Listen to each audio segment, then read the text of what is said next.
It is 6 a.m. in the Mile High City on the special edition of the Jeff and Bill Show following the Tim Walz, J.D. Vance mega VP debate that took place last night. The eyes of the nation upon those two gentlemen. What did you think?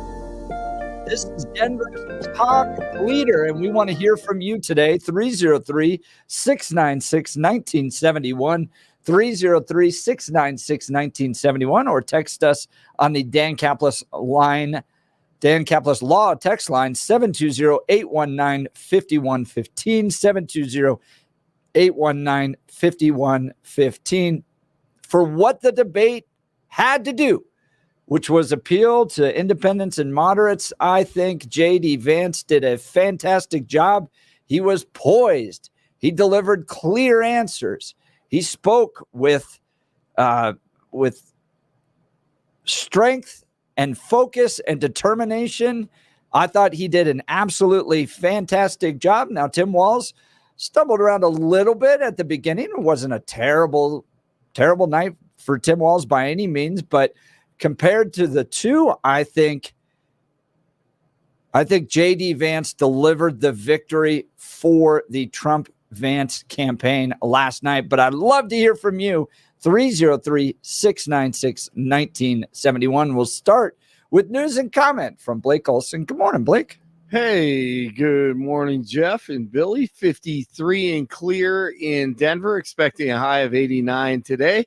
The 7-10 5-day forecast is coming up. Our top story. My community knows who I am. They saw where I was at. Look, I will be the first to tell you, I have poured my heart into my community. I've tried to do the best I can, but I've not been perfect. And I'm a knucklehead at times.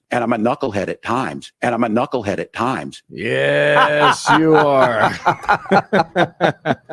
I think you're being kind, Jeff. I think Blake, JD that Vance was awesome. crushed it. Oh, thanks, man. You know, it didn't take a lot. After watching that last night, I thought Vance dominated, but it depends how you look at it.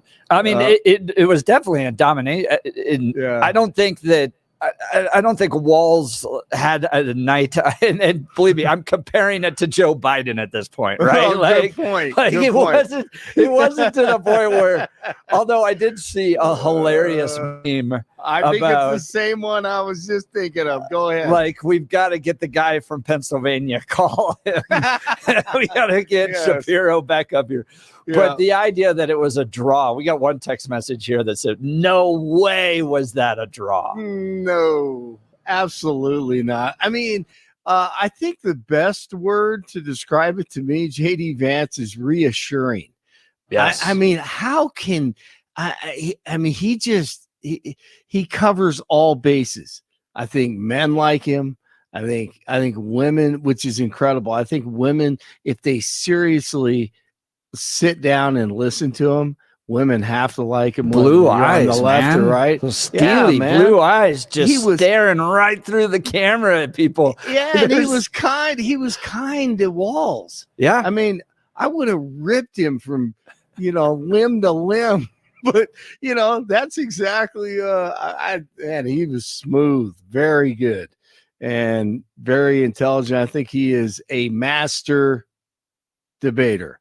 No question. And look, for me, what I saw through that was a man who has taken media interview after media interview after media interview. There was not a single question that he wasn't prepared for. He wasn't ready to have an answer. He studied. He fact checked the reporters. Beautiful. Oh my goodness, that part. I think that may have been the highlight. We gotta play that one also. Now, real quickly before I move on, the one I saw, the meme I saw was, okay, it's a photo of Obama and it says, I gotta find someone dumber than me to be VP, and then you see Biden. And then Biden says, I got to find someone dumber than me to be VP. And you see Harris. And then Harris says, I got to find someone dumber than me to be VP. And it's Walz with his eyes looking like, saucers and the goofy faces that he made last night. There are a lot of, I love high school football coaches and football coaches in general, but the ones who are on the left, man, they are out of their minds, and I saw that last night. All right, so here's some more of the mess and walls. You said you were in Hong Kong during the deadly Tiananmen Square protests in the spring of 1989. But Minnesota Public Radio and other media outlets are reporting that you actually didn't travel to Asia until August of that year. Can you explain that discrepancy? Yeah, well, and to the folks out there who didn't get at the top of this, look, I grew up in small rural Nebraska, town of 400, town that you rode your bike with your buddies. So then he goes on and does what? I joined the National Guard at 17. Boy, Kamala And then Kamala Khan does just talk and distract, and you forget what the doggone question was. He goes on for another 2 minutes, but I love this. I kind of cut it so we didn't have to go through it, but here you go. I came back home and then started a program to take young people there. We would take basketball teams, we would take baseball teams, we would take dancers, and we would go back and forth to China. Governor, just to follow up on that, the question was, can you explain the discrepancy? All I said on this is I got there that summer and misspoke on this. So I will just, that's what I've said. Oh my gosh, that was one of the best moments. Yes, I think so. I think that he went on and on and on. Why can't folks just be honest? I mean, the American people have a lot of grace. He got to it at the end. If he had just said that at the beginning, no doubt. Look, I got there later this summer. I misspoke. Yeah. Exactly. Dude, I went on. I think it was 2 minutes, right? I think it was like a minute and 15 times a day on this show. Absolutely. I mean, the American people are forgiving. All right, here's the mainstream media reaction. It's all over the place. There is no doubt in my mind, however Governor Walz did in terms of sincerity. That's Geraldo. That Vance won this debate. Does Governor Walz have a problem with the truth? No. They were talking at one point, Vance wanted to correct something about how Haitians got into this country. And he was right. And the moderators wouldn't let him correct it. It's very interesting. But at the beginning, the two issues driving the campaign right now are Harris has a big deficit on the economy. Harris has a big deficit on immigration. And Republicans were happy tonight and Democrats a little bit nervous that on those two issues, Vance carried it. J.D. Vance is much more experienced at this, at public speaking, at defending himself, at pivoting. It's the audacity. I agree with you that we're in year 9 and no one knows how to cover the audacity. Mm-hmm. The audacity is that someone should have said, stop it, stop. Are you effing kidding me? And they should have dropped that F-bomb, right? I mean, they should have just, this is a debate. This may be the only chance people have to see the difference. Okay, I have no idea what she was talking about, but whatever. Rescue teams still searching for survivors in North Carolina towns devastated by flooding from Hurricane Helene. FEMA rescue teams from around the country, including Colorado, helping the North Carolina National Guard locate stranded people in the flooded mountain towns in the western part of the state. State officials say over 500 people have been rescued so far. SpaceX founder Elon Musk has agreed to use dozens of Starlink receivers and terminals to help residents in North Carolina regain access to the internet due to Helene. Former President Trump. North Carolina, the biggest problem seems to be like zero communication. The poles are all down, the wires are all down. And they asked me whether or not I could help with Starlink. It's another genius concept of Elon Musk. And I called Elon and they were having a hard time getting it. It's a hot thing. And Elon immediately got involved. And we have the most incredible that they did in one day. They got tremendous communication. That's pretty amazing. 180 Iranian ballistic missiles fired at Israel Tuesday, and NYPD officers are maintaining a visible presence in the Jewish communities of New York City following the attack on Israel. Officers are being stationed outside synagogues and other religious institutions as tensions continue to rise in the Middle East. the Biden administration is supporting U.S. dock workers on day 2 of a major union strike. The strike by the International Longshoremen's Association is blocking everything from food to vehicle shipments at ports from Maine to Texas. Analysts estimate the strike could cost the U.S. economy about $5 billion a day. News brought to you by Lair Fireplace and Patio, Denver's premier source for everything fireplace, patio, and grills, locally owned and operated since 1954, online at lairfireplacepatio.com. 48 in Castle Pines, 49 in Louisville, and 53 in Denver. Jeff and Billy continue. It's Hump Day Wednesday morning. Blake Olson, News Talk 710 KNUS. Mostly sunny, dry days, mostly clear, cool nights, and temperatures that'll be bouncing up and down a little bit here in Denver between now and the end of the weekend, but still no precipitation coming. Very warm today. Highs in the upper 80s, lows tonight near 50. Cooler tomorrow. Temperatures back down into the 70s, but then into the 80s, dry and sunny Friday through Sunday. Weather sponsored by branchplanning.com. Secure your future retirement with a reliable income stream. Annuities can provide guaranteed payments, giving you peace of mind. Get your complimentary review at branchplanning.com or call 303-219-0088. Meteorologist Don Day in the 710 KNUS Weather Center.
Gentlemen, the audience can't hear you because your mics are cut. Moderator Margaret Brennan last night during the debate. But your mics are open. Give us a call, 303-696-1971, 303-696-1971. Are you thrilled with the performance of J.D. Vance? Do you think Tim Walz held his own? Who won the debate last night? Would love to hear from you. You can text us as well on the Dan Caplis Law text line at 720-819-5115. Billy, give me your breakdown on the debate. It was boring. It was just, I don't know. Vance did better than I thought he was going to. He did really, really well, and Walz did more poorly than I thought he was going to. He seemed a little bit shocked by the moment, and Vance was persuasive and effective. He did a very good job. Now, let's see if it's going to move the needle. I'm curious about it. I think there were a couple of really good moments. Walz had a couple, and Vance had a couple. I'm curious what the takeaway moment from this debate is going to be, because I'm not convinced a whole lot of people that were persuadable watched it. I don't know. I've heard both things on the liberal side, that not necessarily a bad debate, and they keep wanting to push it as a tie. I disagree. I think Vance won the debate. But I don't know. I'm curious, again, what that takeaway moment is going to be. What are the things that someone's going to remember from this debate? Yeah, no, that's a really, really good point. I think they'll probably remember, well, just throw some things out there and we'll see what the callers think. I think the congeniality of the two will be memorable, especially after years and years of WWE knockdown, drag out battles that took place during the debate. You actually had some moments of congeniality between the two where J.D. Vance, said that Tim Walz' son seeing a shooting, witnessing a shooting was a horrible thing. He said that was sorry that his son had to witness that. And then there were moments where they kept going back and forth going, well, there's areas I agree with you on this. And there's, certain aspects that I agree. And we're closer than we imagined, which I think will be possibly one takeaway. Look, this was in many ways an introduction of the two candidates to many American voters that might see clips, might see ads, but got to see the two up there before a national audience in a way they hadn't before. It was an opportunity. I think the strategy, well, let's go with strategy. What was very clear to me, at least from the Trump-Vance side, was that they were appealing to moderates and independents. It was not a rock-ribbed conservative. There were moments where I was like, come on, go for the conservative talking point. And Vance was relatively moderate in a lot of his positions, from my perspective. Yeah, I think he wasn't. I think it was an oddly normal debate. Right. I did see Vance try to tack back to the center a little bit, which was odd, given that he's like, Mr. Super MAGA most of the time. It was interesting to see him go through that. The other one that, and again, I don't know if it's going to be a moment or not that will be a takeaway.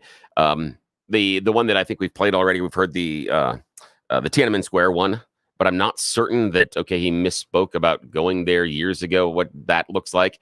And I'm curious about, at the tail end of the debate, Vance's non-answer about the 2020 election results. I'm curious about that one as well, as far as the stickiness there, because that, for me, was where Vance looked the most uncomfortable during the entire debate.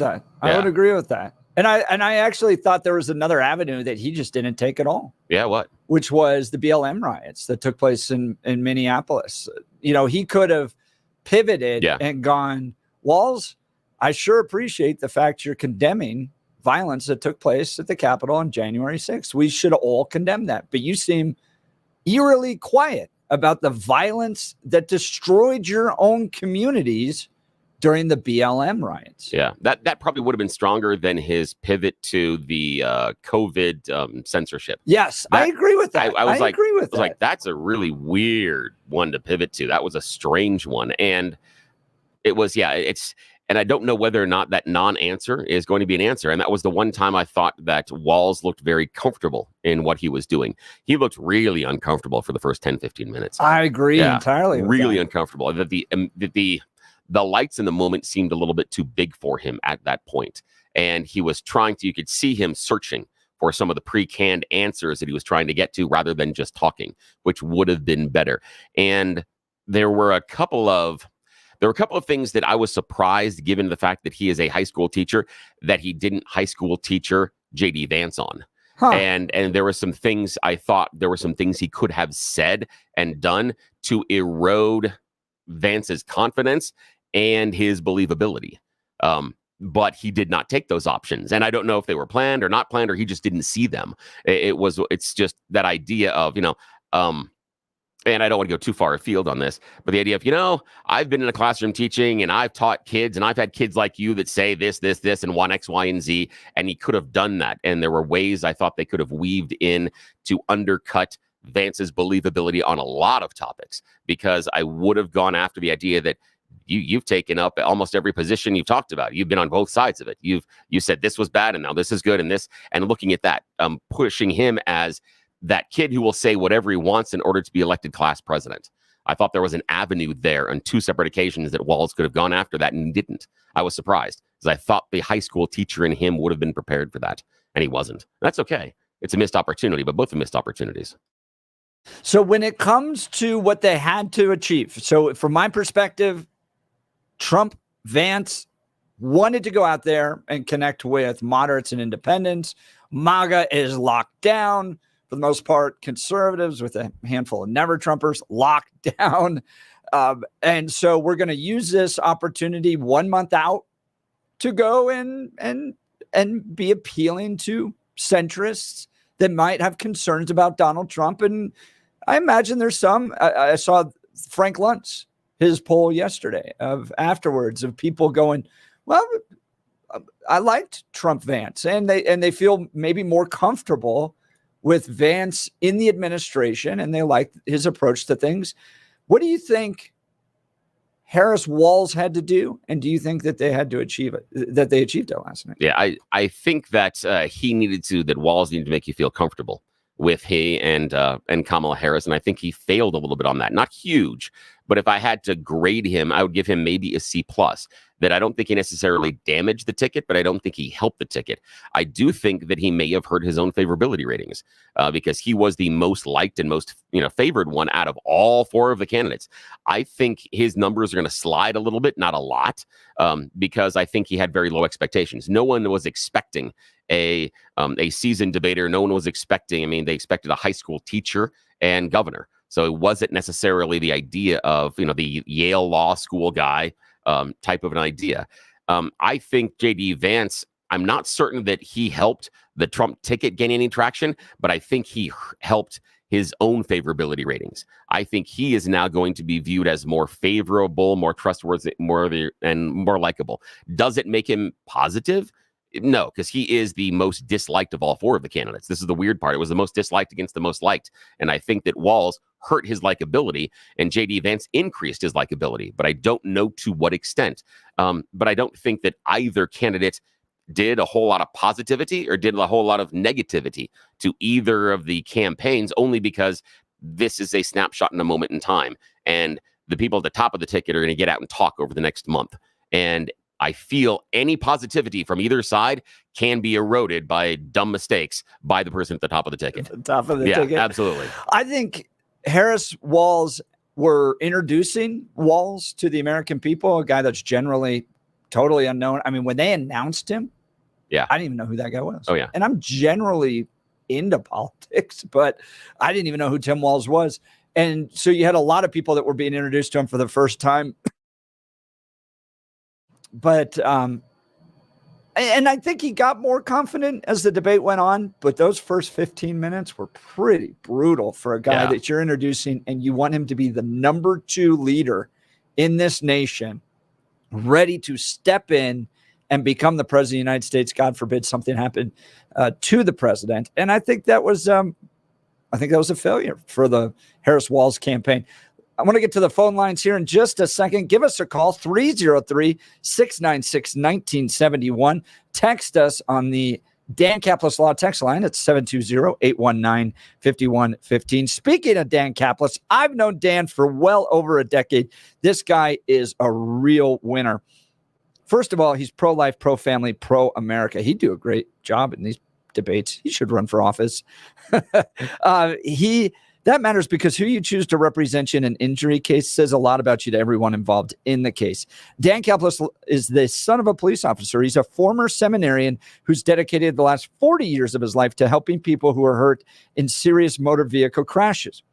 Dan is more than just a guy with great values. He's a real winner in the courtroom. Dan is believed to be the only lawyer in Colorado history to win 5 straight multi-million-dollar verdicts in Colorado crash cases. Dan is also believed to have won the largest truck crash verdict in Colorado history. Dan Caplis Law is so trusted that they are the official law firm partner of the Denver Nuggets and the Colorado Avalanche. Dan Caplis Law is a serious firm for serious cases.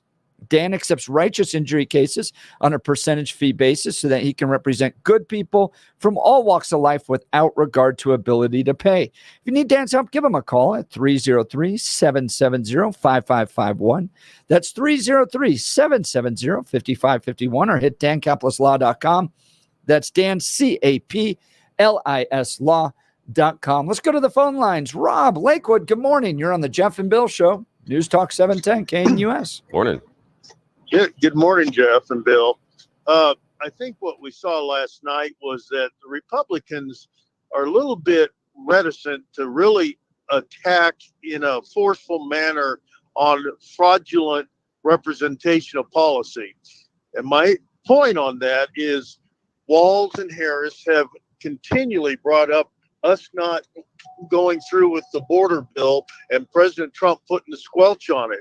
What I would like to see is for President Trump and J.D. Vance to actually point out the terrible aspects of that bill, yes. what it allowed, and it didn't mitigate really the problem, but they use it as an excuse. Now, on the humorous side, when Tim Hold on Walz real said quick, Rob, on that, I was sitting there the whole time going, House Bill 2, House Bill 2, come on. Yes. Come on, JD, bring up House Bill 2, which was the Republican idea on how we're going to close the border and deal with the immigration crisis we're facing in this country. And he never went there. It's almost like they just allow it to just float out there like a fart in the room. I'm like, come on, guys, address it. But yeah, go ahead, Rob. Yeah, we need to be more aggressive in pointing out the fallaciousness of their arguments that was a bill that solved the problem. Now, on the humorous side, the Democrats love to point out Republicans that are reprobates, in my opinion, like the Cheneys, that put their special interests and their hurt feelings over the good of the country. And they're rhinos. I've been hesitant to use that term because I thought we'd just throw that out to Republicans we disagree with. But these guys like Kinzinger and Cheney and these other reprobates that come out and support Kamala, who's far left and totally out of the mainstream, to me, there's no excuse for them being acceptable in the party. Now, that said, when Tim Walz said that he was friends with school shooters, we thought that was interesting. I was watching with a group of Republicans. He misspoke when he was talking about, meeting with parents and stuff. And he said at one point, it kind of went past, I think, most people. He said, yeah, I'm friends with school shooters. Yeah, that was a big, bad gaffe on his part. But going back to what you were saying about Dick Cheney, when Tim Walz goes, well, we've got Bernie Sanders, Dick Cheney, and Taylor Swift on our team. I was just going, I don't know if that's the team you really want to run with. I'm not sure voters that are like, well, I like Bernie Sanders, Dick Cheney, and Taylor Swift all together. Yeah. That was a reach. Well, and it was a missed opportunity for JD to just kind of wink and put the prod in there. Well, Tim, we've got members of your family that actually know who you are and support our team. It's your brother. Now, Rob, I've got a question. I got a question for you about the idea of the Cheneys now being viewed in your mind as rhinos. Why do you view them as rhinos? Walk me through that. Well, they're not Republican anymore. I know that President Trump isn't seen as a regular Republican, and I, as a long time, all my life Republican from when I was 10 years old, I don't look at him as the normal Republican type person, but he's the guy that we needed at this point in time to disrupt and change some things. Yeah, now, Rob, but okay, I'm sorry, go ahead. But what I'm trying to figure out is why Cheney's no longer a Republican. I don't see him as Republican because Republicans stand on principle. Now, you may not like certain things, you may not like personalities, and I wasn't a big fan of Cheney's personality, but I never questioned that he was a decent guy and meant well. But at the offshoot of the Iran incursion and the war that we had over there and things coming out, I see Cheney differently as probably just a crass person that used policy for his special interests with Halliburton and other things. So I think he's not really a principled Republican. You may say I don't care for Trump on some policies or certain things, but to come out and go way the other way and say that now you support a far leftist whose father was a communist, I just have an issue with that. It's okay to disagree and not like Trump. I'm not a Trump sycophant, but I'm strongly for him because of the situation we're in, and we have two clear variants of policy going forward, and Trump represents the best way to handle it, in my opinion. What do you do with the idea that Dick Cheney is doing exactly what you claimed? He's standing on his principles. He believes that Donald. Yeah, I know, but he believes that Donald Trump is a detriment to the country, so he's standing on his principles. But you started this saying Republicans stand on their principles. If he is standing on his principles, is it fair to say he's no longer a Republican? Well, I guess, no, he can consider himself whatever he wants. But in my opinion, when you actively work against the Republican candidate, just because you have issues with him as a person or whatever, or some policies, and you come out and you support the other side, which is antithetical and has blasted Dick Cheney for decades, what kind of a what kind of a principled stand is that really? Maybe he is. Maybe in his mind he's standing on principle, but I don't view him as a good Republican anymore. And I don't care that he served under George Bush and all these other things. Heck, he was an intern. He was an intern in the Nixon administration and actually worked with Donald Rumsfeld for a while on his staff. I understand what you're saying, Rob, and that's kind of where I was going with this. And thank you so much for the call, because I believe that Joe from Arvada was right a year ago when he said it's no longer the Republican Party, it is the Trump Party. And I think the conversation with Rob shows that it isn't necessarily about an individual Republican standing on their principles and perhaps disagreeing with Donald Trump being the leader of the party. It has more to do with get behind the guy who is the leader of the party. It's more party over principle. And that's what I was trying to point out in that conversation there, that I do feel that portions of the Republican Party have decided that it is party over principle. And I think that's one of the dangers going forward for the GOP. The Democrats have their own dangers with Kamala and bringing Bernie under their wing and everything else. But I think that's part of the danger, is you're now saying the party is larger than the principles you did claim to hold. And it's going to be interesting going forward to see how this works out. Yeah, my take is that it's entirely personal. Sure, we'll could get be. to that. We can get to that next. We'll take your calls. By the way, they're filling up. We've got text message. If you can't get in, text us on the Dan Caplis Law text line, 720-819-5115. You're listening to the Jeff and Bill Show. Denver's talk leader, News Talk 710 KNUS.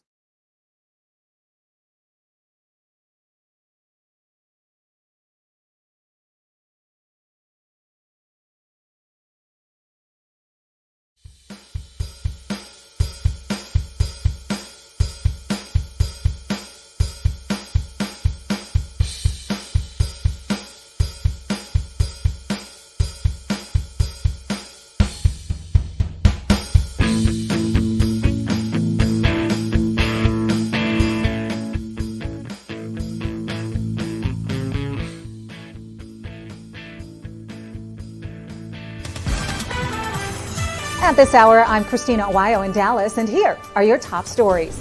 Texas Attorney General Ken Paxton is fighting back after a judge ruled that he is not allowed to investigate voter harvesting schemes in the state. Paxton saying he will immediately move to block the ruling that targeted a key Texas election integrity law passed back in 2021 after a federal district court ruled that a portion of the law was unconstitutional. The section increased safeguards to prevent ballot harvesting. The judge also banned Paxton from opening investigations into instances of election fraud under the portion of election code enjoined by the decision. Paxton saying he won't back down and that a ruling weeks prior to an election preventing my office from investigating potential election violations is deeply troubling and risks undermining public trust in our political process. Settlement checks related to Norfolk Southern's disastrous 2023 train derailment could be delayed up to 2 years now because an appeal of a federal judge's decision last week to approve the $600 million deal has been filed. Many residents of East Palestine, Ohio, expressed outrage online over the weekend about the appeal because it will delay the payments they had been counting on to help them recover from the toxic train crash that disrupted their lives when it spewed hazardous chemicals into their community. Some people had planned to use the money to relocate. That's what you need to know at this hour. In Dallas, Christina Aguayo, Salem News Channel.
night last night for J.D. Vance in the vice presidential debate. Tim Walz. Not a disastrous night for Walz by any means compared to the Joe Biden debate. I think he's remaining on the ticket. But in an effort to outreach to moderate and independents, I think the Trump campaign did very well last night. J.D. Vance looked poised, confident, knew his answers. And I think all the media he's done time and time again, even facing hostile media, prepared him very well. And the hide Kamala Harris and Tim Walz away from the media and the tough questions backfired a bit last night. Would love to hear your thoughts. 303-696-1971. Let's go to Joan in Lakewood. Good morning, Joan. Good morning. First of all, I want to say with Rob that I am a Trump sycophant. So I'm not going to talk too much about whether it was Trump that won or Harris that lost. I'm going to talk about what happened with the debate itself in the media. The fact that there was no opening statements, I found very disconcerting.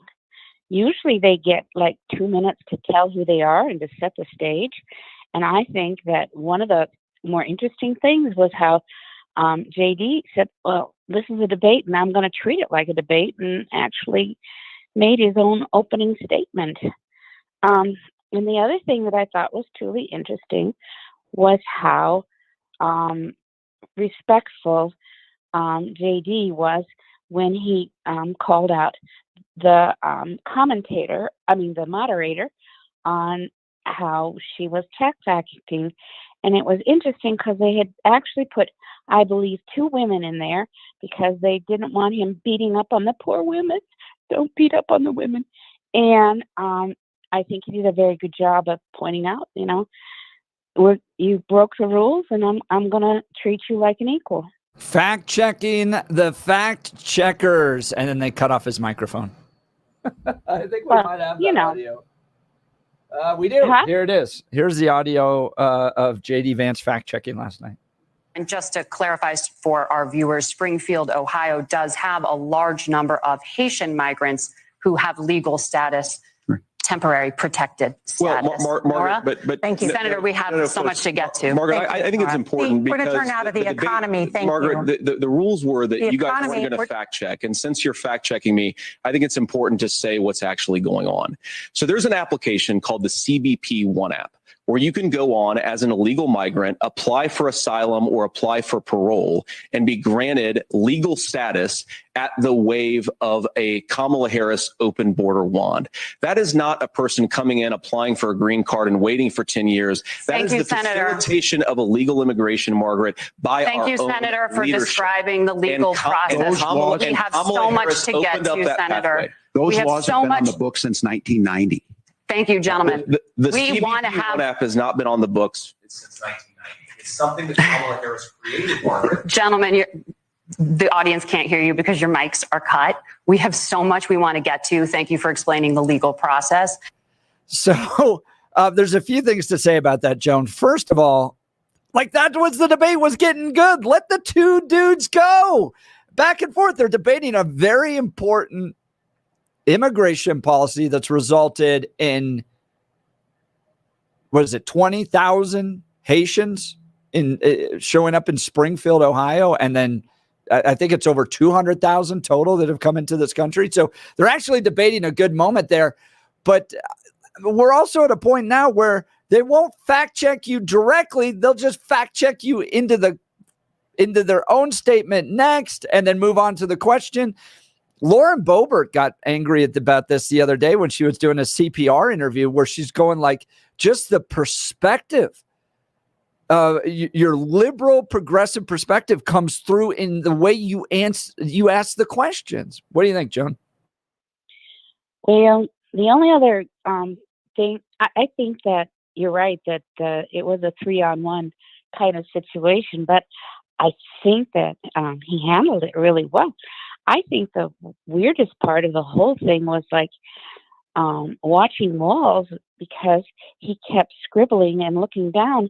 And so part of the thing that I was looking at was man, that man is bald. And it kind of made me think a little bit more about how young and blue-eyed J.D. Vance was. You know, I saw a lot of ladies on X talking about they felt like J.D. Vance was looking right at them. With those steely blue eyes. Joan, thanks so much for the call. I appreciate it. Joan's line will be open 303-696-1971. 303-696-1971. Look, are you a homeowner considering selling your home? Let Gay Ribble and the Empower Home team use their database of over 13,700 ready buyers to get your home sold for top dollar. Many real estate agents make promises, but very few have the proof to back it up. The Empower Home team has review after review from families they have served that back up what they say. They net their sellers 6.1% more money on average, getting their sellers $30,500 more in their pocket.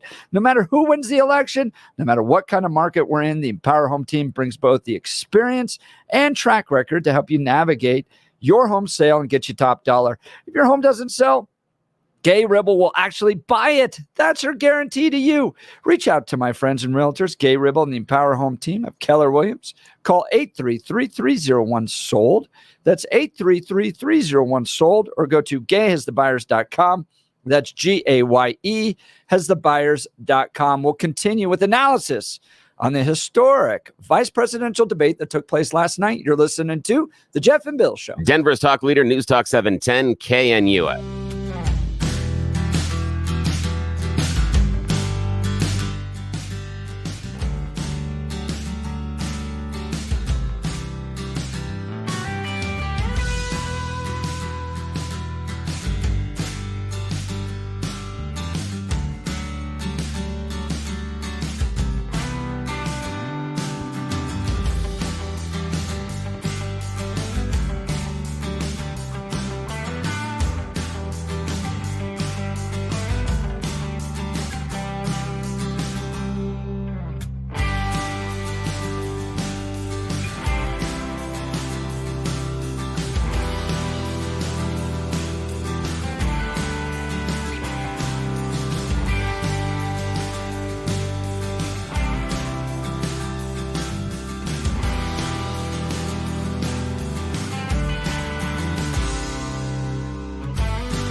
Welcome back to the Jeff and Bill Show. We're covering on the vice presidential debate that took place last night between Tim Walz and J.D. Vance. Let's go to Joe Arvada. Good morning, Joe. I bet you're feeling pretty good. Hey, morning. Good morning, Billy, Jeff. Yeah, Tim Tampon disgraced himself. I know your take, Billy, is that he held his own. But let's be intellectually honest. If it was a fight, it would have been called. Rachel, I don't know if it would have been called, but absolutely he got beat. Absolutely on the scorecards, end of the match, end of the fights by the boxer scores, the judges scores. Yeah, he got beat. I'm intellectually honest enough to say that. Yeah, absolutely. I saw Rachel Maddow trying to run in with smelling salts on a feminine napkin. And also at the end of the debate, I heard the first caller was, what's her face? I forget her name. Well, anyway, Psaki? She's the circle back. No, Psaki? The one that supports Harris. Taylor Swift called and said she's switching her vote. But now, here's the thing. Tim Tampon said so many things that disgraced himself. He's friends of school shooters, friends of Dick Cheney, friends of Dick Nixon. Oh, well, he didn't even go there, but I'm sure he's friends of Dick Wadhams. The point is that everything he did was a mistake from the opening sentence to the end, but he got bailed out by the CBS moderators. I thought that was great. Joe, I got to ask you this question. I mean, look, we're at a point where if you pay close attention to policy, you've made up your mind. So we're at the voters that just tune in very last second when it comes to a presidential race. Do you think that people want to listen to Kamala Harris and Tim Walz talk for the next 4 years? Oh, painful. How painful of a question. Oh, my goodness. Can you subject yourself to a grading on a chalkboard? I know. I'm serious about that. I mean, people, that's part of the equation.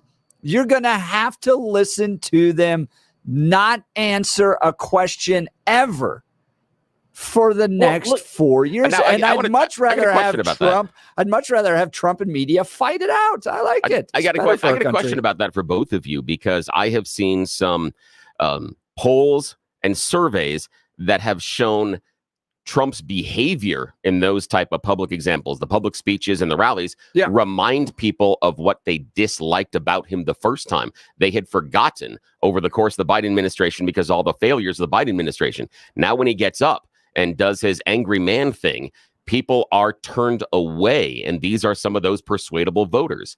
I'm not certain that the idea of Kamala or Tim being bad orators is going to work, given the other option being Trump. I'll give it that Vance is better, but the other option being Trump. Your thoughts? Well, you'd rather have a friend of a school shooter and somebody who can put a tampon in at your male child's bathroom. I mean, come on.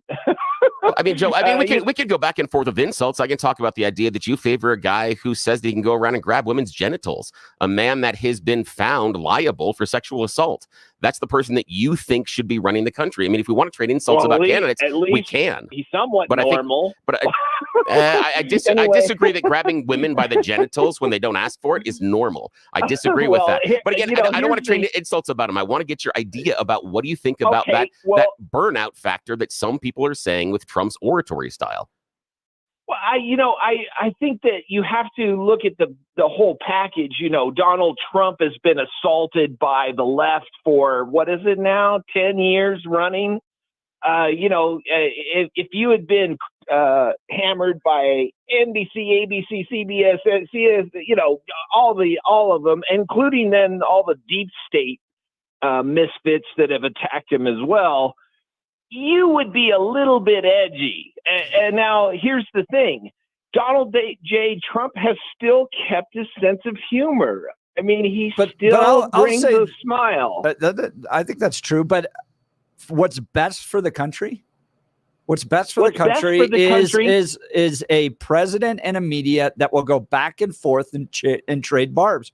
What you get with Kamala Harris and Tim Walz is, one, a media that adores them. So they don't even ask really tough questions, and they won't even do media. And when they answer, it's a bizarre word salad that makes you forget what the question was even about. So you're not getting honest responses from political leaders. I'd much rather, even if it was the other way around, if we had a conservative media and a progressive president and they were trading barbs and going back and forth and really debating that, I think that's better for America than what we currently have between the media and Harris Walz. And I'm not certain that the critique of Kamala and word salad will stick, given what falls out of Donald Trump's face hole all the time. It's just not, that's not going to be as fruitful. I don't think he's perfect, but I don't think Trump is nearly as bad. Oh, Trump is far worse. Far worse. I can play audio. Far worse. He's far worse. Look at the stark contrast. It's a time for choosing now. You can say all you want about their styles of delivery, but the stark contrast is in decision making. Look at the decision with J.D. Vance versus the decision with Tampon Tim. What a moronic decision for a vice president. And Joe, and I'm not sure who he's talking about, though. Is he talking about Walz or is he talking about Vance? We didn't identify it. You can call in next time and tell us, Joe, who you were talking about. Joe, always fun. Appreciate it. Yeah, we'll continue the conversation. You're listening to the Jeff and Bill Show. Denver's talk leader, News Talk 710 KNUS.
It is 7 a.m. in the Mile High City on this Wednesday, October 2nd. You've tuned into the Jeff and Bill Show on 710 KNUS. We're providing all the analysis you need after a historic debate between Tim Walz and J.D. Vance for the vice presidential ticket. And we've had some great callers. Phone lines are open, 303-696-1971, 303-696-1971. One of the more civil debates we've had in a long time. You think about all the primaries, even Democrat primaries, obviously Trump in his primaries would go at it. Even the Republican primary without Donald Trump in it that took place this last cycle would get a little, what do I call WWE style. This was right out of kind of the traditional vice presidential role, but with a lot at stake in two relatively unknown candidates. It was a big night for both campaigns. Who do you think won? Would love to hear from you. 303-696-1971 or text the show 720-819-5115. Let's check in on news and comment with Blake Olson. Good morning, Blake. Morning, Jeff and Billy. 52 and clear in Denver, expecting a high of 89 today.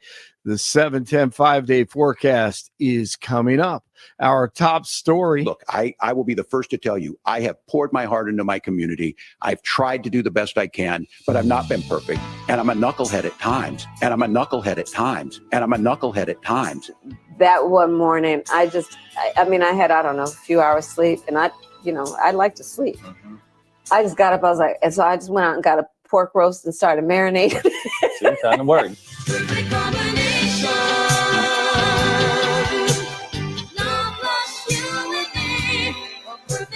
Oh, yeah, it's a perfect combination. Harris and Walz couldn't ask for any better. J.D. Vance looked and sounded more qualified than no Walz. Tim last night in the VP debate, he mopped the floor with Walz. Come on, here's how you do it. Vance fact checks Nora and Margaret. We have so much to get to. Clarify.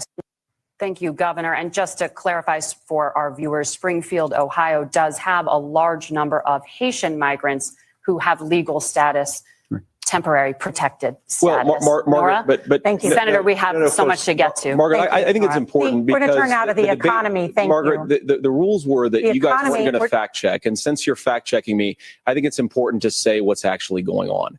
So there's an application called the CBP One app, where you can go on as an illegal migrant, apply for asylum or apply for parole, and be granted legal status at the wave of a Kamala Harris open border wand.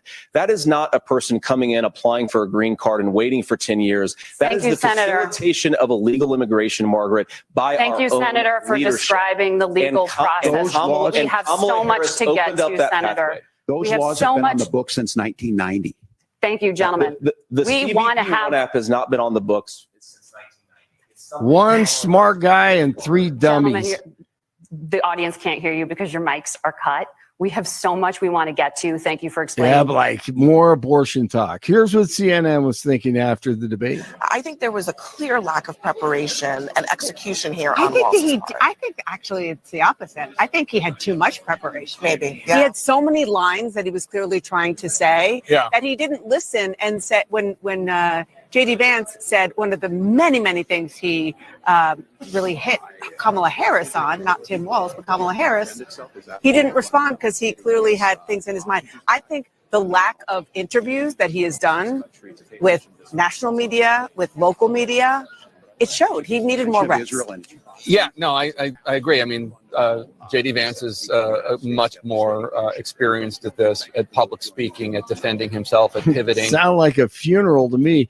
No, I mean, look, you're exactly right, because that type of political engagement is a muscle. And if you don't work it out, and you spend all your time giving speeches, shaking hands, and having softball media interviews once a week or something like that, versus a guy who day after day is willing to take on hostile media, he's just going to have a bigger muscle to engage in those debates. And that came through. And I think this strategy, I sure hope As a Republican, maybe I shouldn't hope, but if you're in the Kamala Harris, Tim Walz camp, you are absolutely rethinking the strategy of keeping these guys away from the media right now. Oh, no doubt. It backfired on him. No, it really did. I mean, you're exactly right. He looks like he's been trained, just so comfortable, and he's principled. And that's something, they're all over the place. So great job, JD Vance. Rescue teams still searching for survivors in North Carolina towns devastated by flooding from Hurricane Helene. FEMA rescue teams around the country, including Colorado, helping North Carolina National Guard locate stranded people in the flooded mountain towns in the western part of the state. State officials say over 500 people have been rescued so far. SpaceX founder Elon Musk has agreed to use dozens of Starlink receivers and terminals to help residents in Carolina regain access to the internet due to Helene. DJT. And I called Elon, and they were having a hard time getting in. It's a hot thing. And Elon immediately got involved, and we have the most incredible that they did in one day. They got tremendous communication. They went from literally no communication to tremendous. So I want to thank Elon Musk for what he's done in North Carolina. Israeli Prime Minister Netanyahu says Iran will pay for Tuesday's attack. Iran launched nearly 200 missiles toward Israel in retaliation for airstrikes in Lebanon that killed a Hezbollah leader. Netanyahu made a statement after the attack promising Israel will retaliate and that Iran made a big mistake. The Biden administration is supporting U.S. dock workers on day 2 of a major union strike. The strike by International Longshoremen's Association is blocking everything from food to vehicle shipments at ports from Maine to Texas. Analysts estimate the strike could cost the U.S. economy about $5 billion a day. 2 more arrest warrants have been issued in a viral video of that Aurora apartment complex showing a group of armed men knocking on doors. The warrants are for 25-year-old Edelson Yoel Pena Aguilo and 23-year-old Daniel Emil Meneses on charges of first-degree burglary and menacing with a firearm. Police say that Arguello and Armio Meneses were among 4 others who were seen on the video taken from security cameras at the edge at Lowry Complex back on August 18th. Just minutes before the 25-year-old Oswaldo Jose Duban Araujo was fatally shot at the complex. The video gained national attention, of course, and garnered fears of the Venezuelan gang takeover at the complex. Anyone with information on the whereabouts of Anguilo or Meneses should call Metro Denver Crime Stoppers. It is 50 in Lone Tree, 47 in Boulder, and 52 in Denver. Jeff and Bill continue.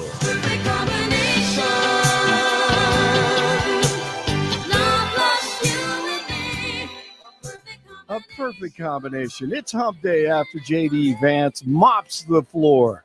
Blake Olson, News Talk, 710 KNUS.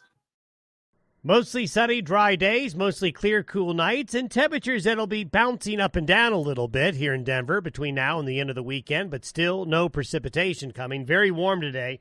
Highs in the upper 80s, lows tonight near 50. Cooler tomorrow. Temperatures back down into the 70s, but then into the 80s, dry and sunny Friday through Sunday. Weather sponsored by branchplanning.com. Secure your future retirement with a reliable income stream. Annuities can provide guaranteed payments, giving you peace of mind. Get your complimentary review at branchplanning.com or call 303-219-0088. Meteorologist on day in the 710 KNUS Weather Center.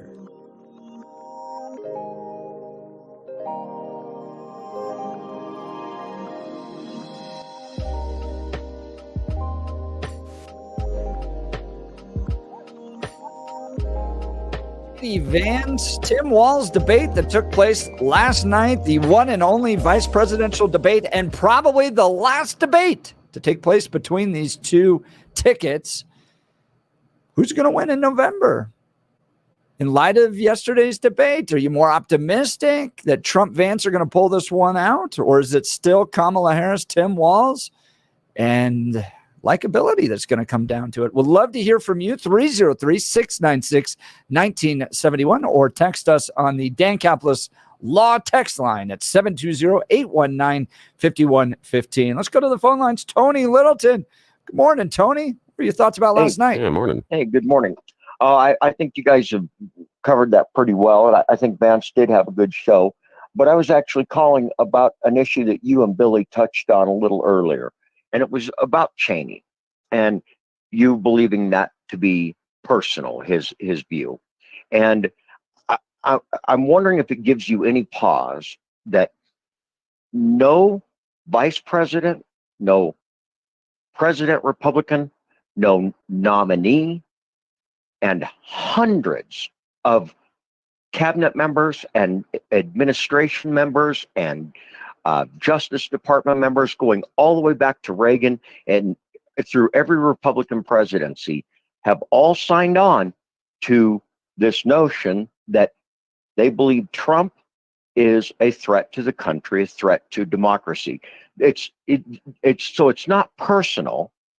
They've stated what their reason is, even through their own statements or letters that they've signed on to. And I don't think this has ever happened. Does that give you pause in any way that people probably representing somewhere between 10 and 20,000 years of experience in Republican administrations are saying that guy should not be president? I would say I'll just finish my thought and then I want to hear this out. But if Kamala did not have, if no Democratic president, former president, vice president, hundreds of cabinet members say she's a Democrat, say she's a risk to the country, that would give me pause. It doesn't give you any. It doesn't give you pause at all. And I'll explain why, Tony. So let's look at the Bush administration. Okay, 8 years, we went to war in Iraq, in Afghanistan. We had the financial crisis of 2008, and the people that put us in those positions are supporting Kamala Harris and not supporting Donald Trump. So no, it doesn't give me any. It doesn't give me. It doesn't give me any pause. Reagan's administration. Tony, do you think we were in a good position in this country at the end of Bush's terms in 2008? Obviously, we were in very rough shape, and I mean it's actually kind of ironic. Every Republican, H.W. Bush handed Clinton a recession, Bush handed Obama the Great Recession, and Trump handed Biden the pandemic. That's kind of the truth of the last 6 administrations. I mean, it's kind of a big deal, but that's not even my point. My point was all these people, for the reason they consider him a threat to the democracy, are saying they will not support him and will even vote opposite. They'll vote for the Democrats. That falls flat because he was the president. We had 4 years with him, and what Democratic principle that's one was out of the lost? hundreds. What was lost under Trump's presidency? It's one out of the hundreds. That was a threat to your democratic rights. All right, Jeff. We'll set him aside. What about the hundreds that stretch all the way back to Reagan's administration and H.W. Bush? I don't care. I really don't care. I mean, look, if they're not willing to get on board with the direction of the Republican Party on where it is today, I think Billy that's their kind of fault. hit the point? I think that's hit their the fault. nail on the head when he said they put the Cheney. country before Tony, party. You guys got Dick Cheney. You don't have to yell. You don't have to yell. Hold on. You can hang up. Tony, you don't have you guys ran around calling him Darth Vader and Satan incarnate, and now he's on your team. Aren't that's these a bigger hundreds problem for you all than us. Let me finish the point. I think Billy hit it on the head. Aren't all of these people saying, which is outrageous, they're all saying country before party. They're all saying the same thing. That means something. That would mean something to me. It means something to me that they're doing it now. But if it was in reverse, and I was hearing all these people come out against Kamala from her own party, I would be damn concerned. I would be truly concerned. Tony, if Obama said, no way, cannot happen. I like Clinton says, no way, cannot happen. Tony, you can have Dick Cheney. I'm very happy that we got Tulsi Gabbard and one Robert out of the F. Kennedy hundreds. and Elon Musk, because there's a fundamental pushback happening against institutions right now. And every Republican that you just listed tends to be an institutionalist. And I was a big supporter of George W. Bush and even defended the war in Iraq. Okay. And where we are after, hold on, after their leadership, I think Reagan would support Trump right now. I absolutely think Reagan would support Trump. There's no way. Yes. There's no way. 100%. No. And I'll tell you why. I'll tell you why he wouldn't. I'll tell you why he wouldn't. Because of Trump's approach to Ukraine and Russia. There's no way. There's no way. Hang on a sec. Listen, when he did the press conference the other day with Zelensky, he talked about having a good relationship with Putin and being able to trust him, some other stuff. Zelensky had to jump in and say, oh, but we have a better relationship, right? And Trump's like, oh, yeah, ha, ha, ha, ha. No. You would never find, Ronald Reagan giving deference to Russia ever. Now, you can talk about domestically, etc. Did you even watch the movie Reagan? That's where he would break with him. Did you watch the movie Reagan? Where it was about a Forget friendship? the movie. Wait, hold on. When it was about a friendship between Reagan and Gorbachev that brought down that wall. So this idea that they're fighting each other the whole time. Hang on a sec. This is what I want to. Okay, you asked me whether or not I watched the movie Reagan. Yeah, I was there.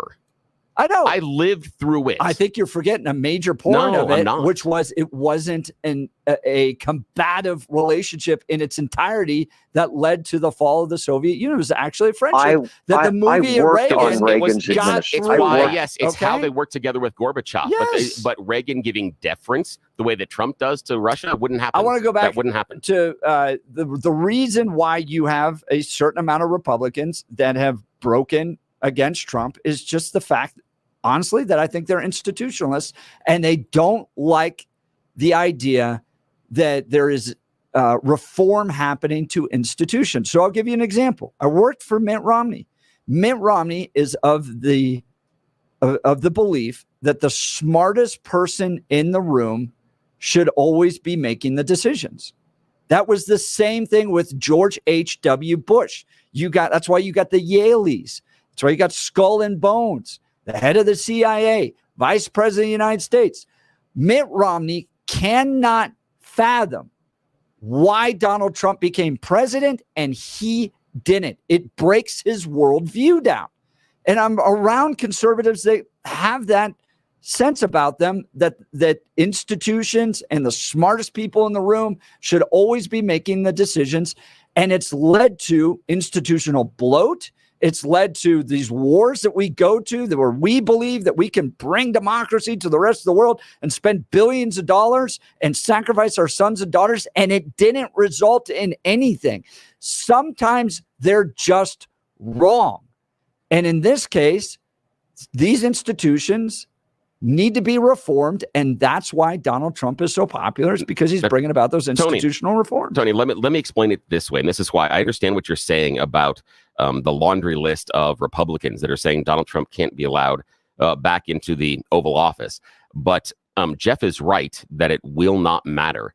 And this is the reason why, is that over the past 8 years, anybody that does not express fealty to Trump is tossed out of the party. So anybody that is not fealty to Trump, anybody that is not supporting him 110% is cast out as a rhino. So they are viewed as outsiders. Their opinions no longer matter inside the Republican tent. The Republican tent doesn't care about anybody that says, I support Kamala Harris. They're no longer part of the party. I mean, we have the Rhino Watch here in Colorado.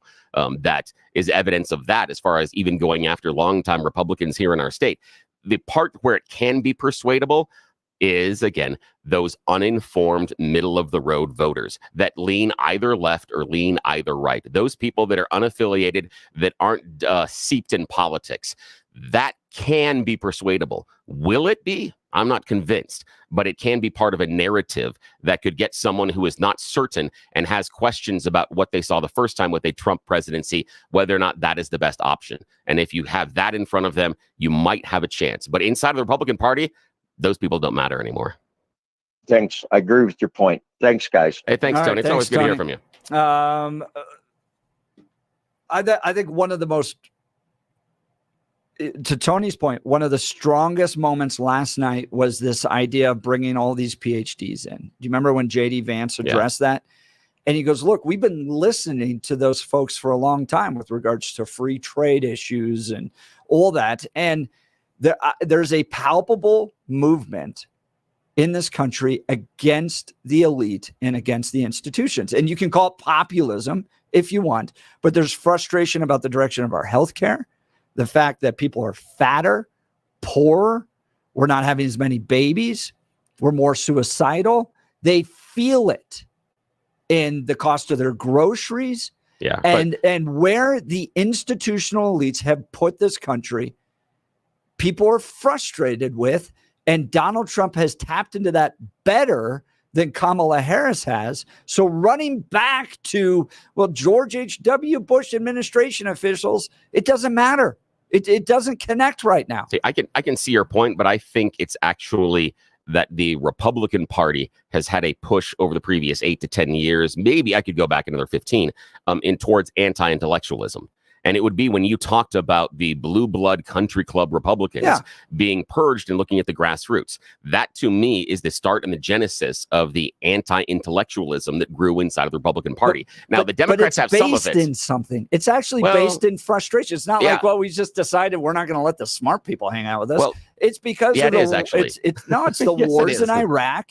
It's the financial situations we find ourselves in. It's the idea of global free trade was going to make everyone's lives better when everything's gotten more expensive and people aren't making money. So they're frustrated. People are making money. We have corporations right now making money hand over fist. We have broken records on Standard & Poor's. Part of that institutionalism that people are frustrated with. I know, but that's a separation based on economic wealth, and there's no solutions the Republicans have offered for that, nor are there many that the Democrats have. And it's an anti-intellectualism. I talk about the things like climate change. I talk about the idea of now free trade somehow doesn't work. I completely and totally disagree. Free trade does work. And what I want to say is reach into your pocket and grab that cell phone. You have something that several hundred years ago would have been considered magic. And the fact that the incremental price over the course of time hasn't gone crazy, that we're not paying $15,000 for a brand new iPhone, the fact that it is relatively affordable, but that is about free trade. That only happens with free trade. If we are manufacturing the iPhone here, free trade debate, but I'm telling you people don't why, like it. That's anti-intellectualism. No, because I mean, works. Look, I know, understand, but you're looking at one aspect of the economy and going, see, because you're pointing out other aspects, you're being anti-intellectual. There's a lot of people suffering in this country right now. That we have record credit card debt, okay? And that's the basis of a lot of frustration, pulling out a cell phone and saying, be happy with free trade because you have a cell phone. Well, so many other aspects of our life suck. But that is a level of elitism and intellectualism that people are getting frustrated with. I understand they're frustrated with that, but I understand that the solution pushed forward by the anti-intellectualism inside the Republican Party are tariffs, which is going to make everything more expensive. If we want a consumer to spend thousands of extra dollars over the course of a year, tariffs. And that's the plan for the Republican Party to get the economy running again. That's anti-intellectualism because it will not work. Will not work. I could easily argue just doing what we're doing now is just as anti-intellectual because it's just going to continue the problems that we're facing. But going back to why Republicans are different than they were 15, 20 years ago is frustration over institutions, frustration over health in this country. And Robert F. Kennedy has joined with Donald Trump and has built a populism that the Democrats can't figure out. And it's why the unions won't endorse Kamala Harris, and union members are tracking better with Donald Trump because they are tapping better into the frustration that Americans are facing. All right, we're just up against a break right now. I do want to tell you about Colorado's Best Roofing. If you're like me, you know that living in Colorado means dealing with unpredictable weather. Hail, snow, heavy winds, you name it, we've got it. That's why you need a roofing company you can trust, and that's Colorado's Best Roofing. They're local, family-owned, and have served the Denver area for over 12 years. They understand our unique climate and know how to build a roof that lasts. Whether you need a repair after a storm or a whole new roof, Colorado's Best Roofing has got you covered. Little jobs, big jobs, whole thing, they can take care of it for you. And here's what I really love. They offer a free, no-obligation inspection. They'll come out, take a look, give you an honest assessment. There's no pressure, no gimmicks, just straight talk from the pros. Plus, they work with your insurance company to make sure you get the coverage you deserve. So don't wait until the next big storm hits. Give Colorado's Best Roofing a call today at 303-797-7663. That's 303-797-7663. Or visit them at roofingcolorado.com. roofingcolorado.com. Trust the best. Colorado's Best Roofing. Want to get your thoughts?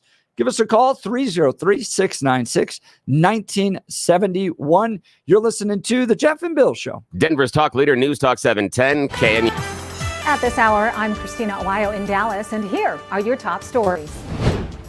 A nonprofit funded by billionaire George Soros was just given the green light to have licenses for 200 radio stations be transferred into its control. The panel's 2 Republican commissioners and the senior Republican on the committee opposed the transfer from the bankrupt radio broadcaster Audacity Inc. to the Fund for Policy Reform. The deal establishes a new board in which Alexander Soros, the son of George Soros, will serve as a member. The move was made about a week after members of the House Committee on Oversight and Accountability announced that they were investigating the transfer over concerns about foreign ownership, saying in a letter that the FCC appears to be bypassing procedures in an unprecedented way to benefit a Democrat mega donor acquiring a major equity stake in hundreds of local radio stations across the country. A silent video showed the moment a Kentucky judge was shot and killed in his chambers at the courthouse. Kentucky State Police Detective Clayton Stamper was the first witness to take the stand at Tuesday's probable cause hearing and testified to that video that showed the deadly shooting. Stamper testified the full video shows Steins using his own phone to make multiple calls, then using the judge's phone to make a call.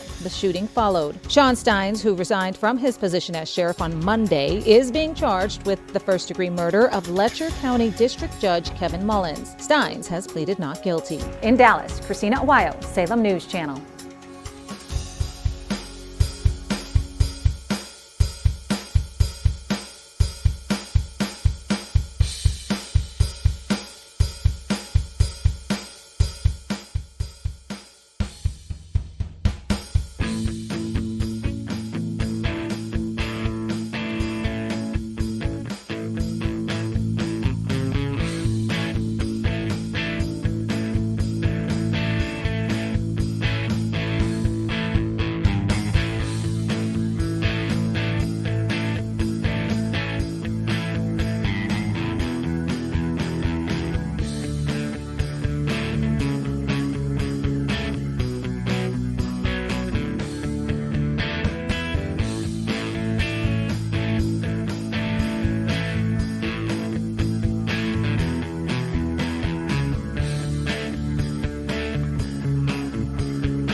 Welcome back to the Jeff Bill Show. We're talking all things the J.D. Vance, Tim Walz vice presidential debate that took place last night.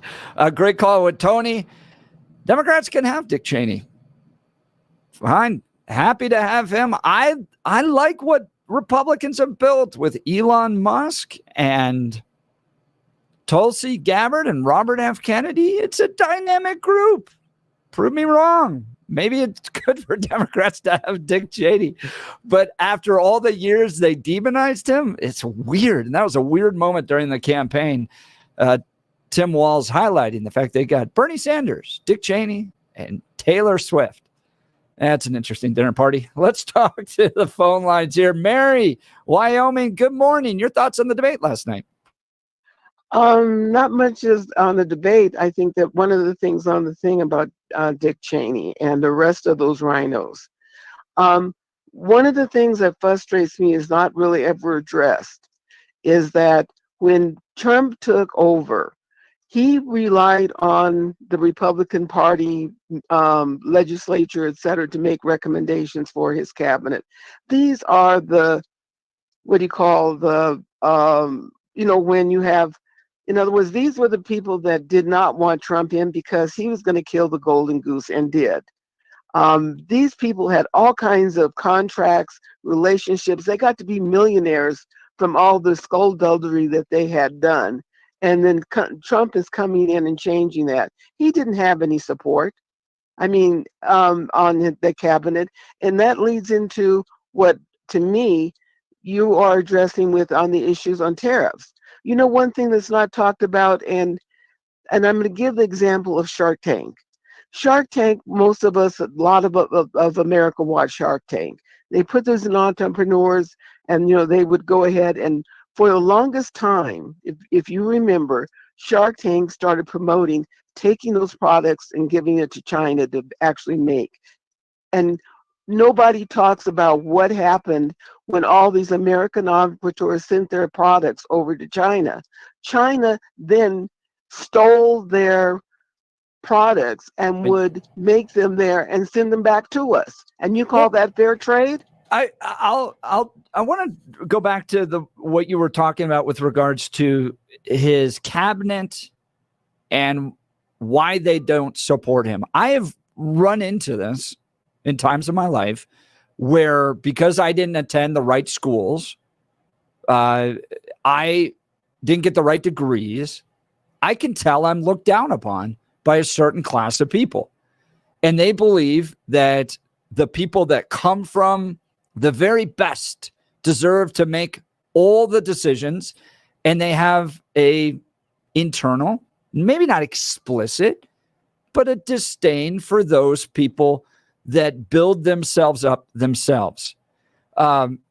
J.D. Vance is a very unique person in the sense that he kind of transcends those gaps, right? Here's a guy that grew up with a tremendous amount of problems, right? A mother addicted to drugs, father totally absent, very few opportunities, finds his way to Yale, is incredibly brilliant, gets the most prestigious degrees, and can debate on stage in a way that connects both with blue collar and with the white collar and is able to bridge those gaps.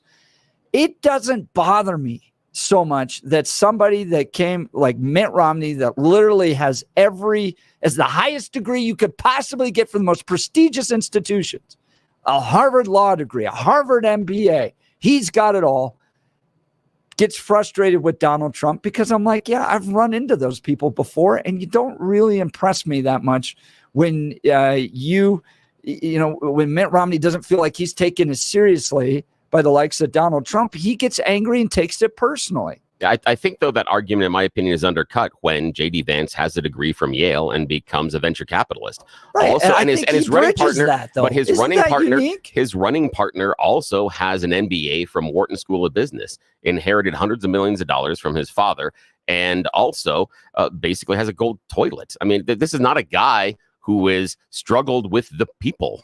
So I understand what you're saying about that. I think he has more. When we're talking about the anti-intellectualism, here are two people that came from two of the scions of intellectual knowledge in our country, but they're accepted there. And again, that's why I say this is more about fealty to Trump than it is about actual principle. No, Yeah. but when your cabinet officials get angry and storm off and I don't like Trump anymore, I don't think it's rooted in debates over particular issues. I often think it's the fact that Trump does what he wants to do and doesn't defer to the guys with the degrees all the time.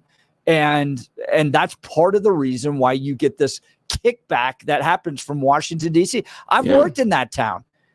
There's this belief that when you walk into the room, if you have the highest degrees, you should be taken seriously. And Trump sometimes just doesn't care what you have to say. And those guys flip out about it and take it all personally and run off. If you read Mitt Romney's Atlantic article from last week, there's no policy disagreements in there. There's no challenges to the democracy and the future of this country. It's entirely personal. And that's what happened to Liz Cheney too. And part of that is that Trump's economic plan, especially go back to the tariffs, is bass backwards. And because he doesn't understand it. He was president for 4 years and still doesn't understand how tariffs work. That should be for anybody involved in the cabinet. Anybody sitting around there should be worried about that. It's not working out great for the manufacturing and for the blue collar Americans. That whole free trade, and we'll let slave labor in China provide $3 widgets for us, has not worked out all that great for using Americans. Slave labor, and then we consider that far. free trade. So far, though, it has worked out fairly well. We can talk about barriers and things we can put up there. But Jeff, I mean, look around the computer screens that you have in front of you. The computers, most of the components that sit in front of you are manufactured in China or somewhere along the Asian Pacific Rim. And all of those components are affordable. And that's part of what happens. And that's what happens inside of free trade. After taking, go ahead. I mean, what nobody talks about is that, again, using my example, they went over and took their widgets over there, and the Chinese copied it using slave labor and sells it back to us with a lot of our stuff. And that was what Trump was after. And then also Trump was using the tariffs to get those manufacturers to come back. He says, if you're going to go and use that slave labor for that, then you're either bringing those companies back or I'm going to put these tariffs on you. Yeah, and that's the problem, Mary, with that. And the idea, I understand your idea in the tariffs, but here's the thing. There is nothing that prevents any Chinese company from going and buying a product anywhere else in the world, bringing it back to China and reverse engineering it. If we manufactured all that Shark's Tank stuff here in America, it doesn't. I'm sorry. Are you familiar with the fact that China doesn't give a damn about our patents? They don't care. That's right. We have. Wait, Mary, let me finish. So your complaint that we took the products to China and that's why they stole them is not correct. That's mostly irrelevant because they steal products that are manufactured in China and manufactured else in the world all the time. We can talk about increasing but Bill, the idea. let me finish this. But the idea, we can talk about increasing copyright law and enforcing it, but that's nothing that Trump talks about. He's not going to fix the problem. And him increasing tariffs, the problem with that is he doesn't understand how they work. He thinks it's a revenue stream that we are getting from another country. It's not. He is offering to pay for a whole bunch of stuff here in America, give people a whole lot of free stuff based on tariffs. And that's incorrect because it is American consumers that end up paying it. Bill, that should be a concern. There is frustration in this country over the lack of manufacturing that's taking place all throughout the Rust Belt, all throughout those parts of the country. Okay. It's about jobs for America. And it's about jobs. That's exactly right. Yeah. And if the argument is, well, the computer screen in front of you is cheaper, and if I have to pay a few more dollars, and your community is decimated because there's no manufacturing anymore in these towns, that doesn't fly. Yeah, I know. And here's that the is why Donald Trump is tapping into blue collar workers better than Kamala Harris is, because just running out there and going, well, this computer screen's cheaper because it comes from China and we have free trade. It doesn't help people in Ohio and Pennsylvania. And this goes back to the anti-intellectualism, because we have assumed this based on our emotions. What we don't know, which is actually a fact, is that there are more manufacturing jobs been created under the Biden administration than were the Trump administration. There are more manufacturing jobs are created under the Biden-Harris administration than there were under the Trump administration. We've started to go to war against China on these trade issues. But and your that argument didn't happen until Trump's first term. But no, we did go for it. We did have some stuff earlier. But the issue is your argument was to go back to this guy who got less manufacturing jobs. You're saying that he's better on it, but the current administration has created more manufacturing jobs. The goal that you want under the is idea of free happening trade, I'm pretty sure Joe Biden wants the same tariffs that Donald Trump under does. this, I disagree with Biden on the tariffs, but under this administration, there are more manufacturing jobs. So if we complain about the fact that we're losing, them, China. Yeah, he was the first. He was the first to take on this free people trade complained about stuff. that long before that. Mary, that's not true. Mary, I'm with you on this. I appreciate the call. Thanks so much. We just got to get to all these different calls. Going back to the original point of this discussion was that there is a blue collar renaissance that's taking place in this country that Republicans are tapping into, that Mitt Romney and John McCain could have never done it. Donald Trump has done it.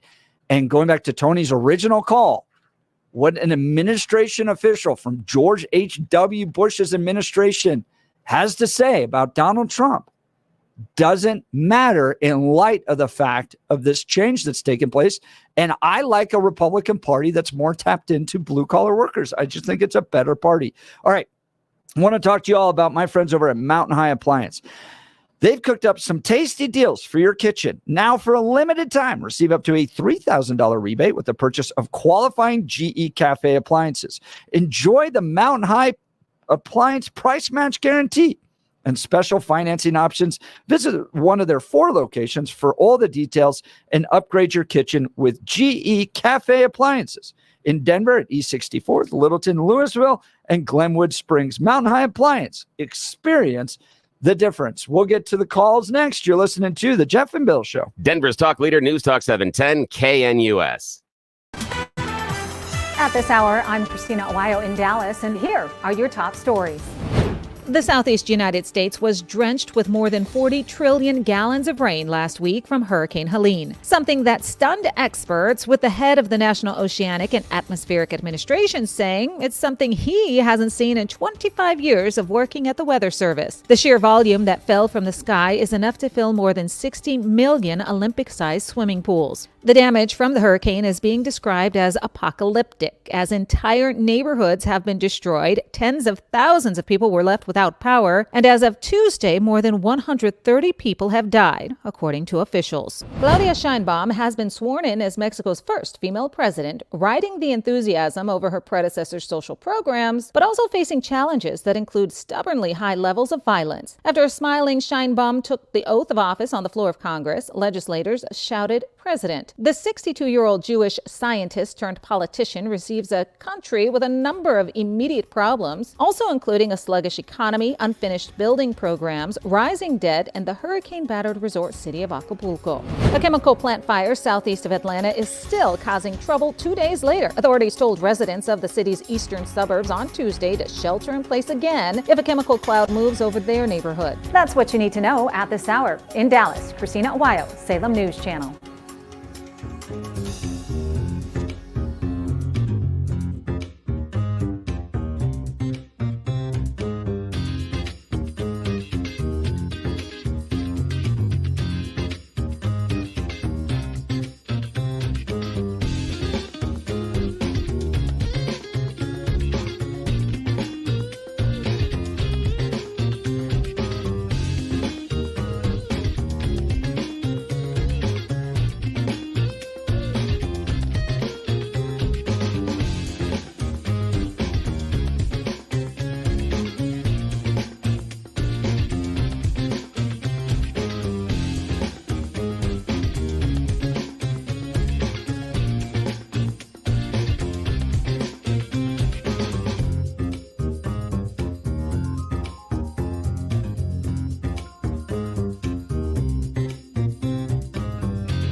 Welcome back to the Jeff and Bill Show. The morning after a historic debate between J.D. Vance and Tim Walz. Who do you think won? What do you think of the debate? The issues covered. We're talking all that today with you. Give us a call, 303-696-1971. Let's go to the phone lines. Winston Castle Rock. Good morning. You're on the Jeff and Bill Show, News Talk 710 KNUS. Morning. Hey, good morning, guys. Good show over there. I would like to address one issue that came up during the debate: leadership. I was in Korea. I've been in Korea a few times doing different jobs. And President Trump was the only president who was able to stop Kim Jong-un, the North Korean leader, from launching missiles and rockets for over 60 years. Since 1984, ICBMs. He was the only one counting Department of State secretaries and generals. That just by telling Kim Jong-un that he was going to use United States force to eliminate him and to destroy him. So, in contrast, we had Joe Biden, Kamala Harris doing the withdrawal from Afghanistan, where 13 of our U.S. service members died, when every single person who has deployed into the Middle East knows how to close the base. We have SOPs, we have cookie cutter procedures to do this well. And Biden, Harris, and all his generals washed their hands, and until today, nobody has paid for, nobody has been fired. That is two examples of good and bad leadership. During this debate, Winston, let's talk about that for a second. Let's go to the Afghanistan one, and it was Donald Trump that negotiated the exit plan and the date. He told them when he was going to leave, and then under his administration, he closed the other air bases down, and that left the U.S. And again, it was a mismanaged, evacuation plan, but it left only one way out. So where do you think the potential attack was going to come? At the one place that was left because of how Trump closed bases. Again, I'm not saying that Trump was responsible. Biden mismanaged it, but saying that Trump has no responsibility for setting up a timeline. You never tell your opponent when you're going to leave. That is strategically an awful move, but he did that. And the other one is you talked about North Korea. Hang on, wait, no, in 2019. Did you expect them to just leave one day? Yes, that's what you do. You just pick up and go. You don't negotiate with them. You don't negotiate with them. It's the same thing when Vivek Ramaswamy said, "Oh, China, I'm going to be tough with you. You can't touch Taiwan for 4 years, but after 4 years, hands off." China is just going to wait for the 4 years. You don't put a timeline in that type of withdrawal. The other thing is in 2019, after the apparent agreement for North Korea to stop missile testing, they tested missiles under the Trump administration. And that's post agreement to stop testing missiles. So they did test missiles after the apparent agreement. Those missiles stopped. Now, no, they didn't, Winston. They didn't. They tested them in 2019. The Afghanistan withdrawal follows into Biden, because even if he had seen something wrong during the agreement for this agreement that Trump did with the Taliban, Biden could have stopped. He did not have to leave Afghanistan. The problem was not when we were going to leave. The problem was how it was done. Everybody in all our branches of the service know how it is done, from the lowest level of an enlisted soldier to the highest officer, how it's been done. I was part of the team who closed 10 bases in Afghanistan, and we never had any issues. This was different. Biden and his generals failed to our service members and the country how to do it. Yeah, and Winston, many of those same generals were in charge in the other closing bases that you said went just fine. Yes, I say the Biden administration made a complete and total mess. The way in which they evacuated, not anticipating the choke point and getting people out. There were a laundry list of mistakes made during that incident, but some of them were set up based on choices the Trump administration made. I'm not sitting here and saying Trump's responsible for it. I am saying that Biden's administration is responsible for it, but saying that Trump was this great leader and all of a sudden it came in and went south with Biden, that's not correct, and neither is it correct about the missile tests. All right. Winston, any final words? Well, during the debate, I think that J.D. Vance did a good job for supporting the Trump, bringing Trump record. And when Tim Walz started talking about how old Trump was, I think that Tim Walz himself doesn't look well. Hey, Winston, got a question for you. Did J.D. Vance win any votes for the Trump campaign last night? And do you think that Harris lost any votes? Just real quickly. I think J.D. Vance is going to bring more votes, especially among women, based on what he said. Yeah, that's fair, man. Thanks. I he appreciate looked it. good. He looked youthful. He looked in control. J.D. Vance with those steely blue eyes. Yeah, My thanks goodness. for the call, Winston. Very intelligent. Call back. I like that. Give us a call, 303-696-1971. Coming up next, we're going to get updates on Israel. You're listening to The Jeff and Bill Show. Denver's talk leader, News Talk 710, KNUS.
It is 8 a.m. in the Mile High City. Good morning, Denver, Colorado. You tuned into the Jeff and Bill Show on this Wednesday, October 2nd, 2024. The morning after Historic debate between J.D. Vance and Tim Walz, and J.D. Vance mopping the floor, doing a great job of representing the conservative worldview and helping the Trump campaign, I think, appeal to moderates and independents.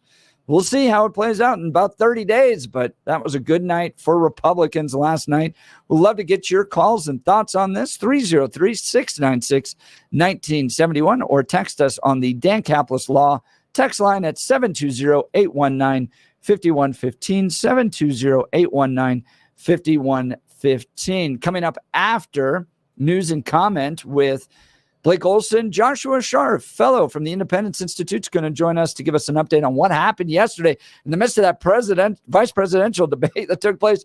Nearly 200 rockets fired from Iran at Israel.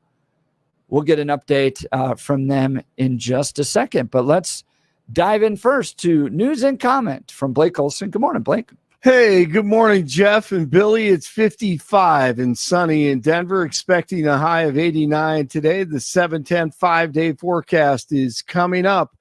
Our top story from Television City in Hollywood.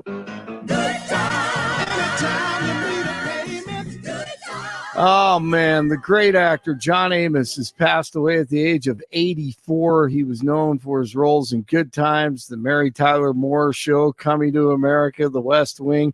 He received an Emmy nomination for his performance in the 1977 ABC miniseries Roots.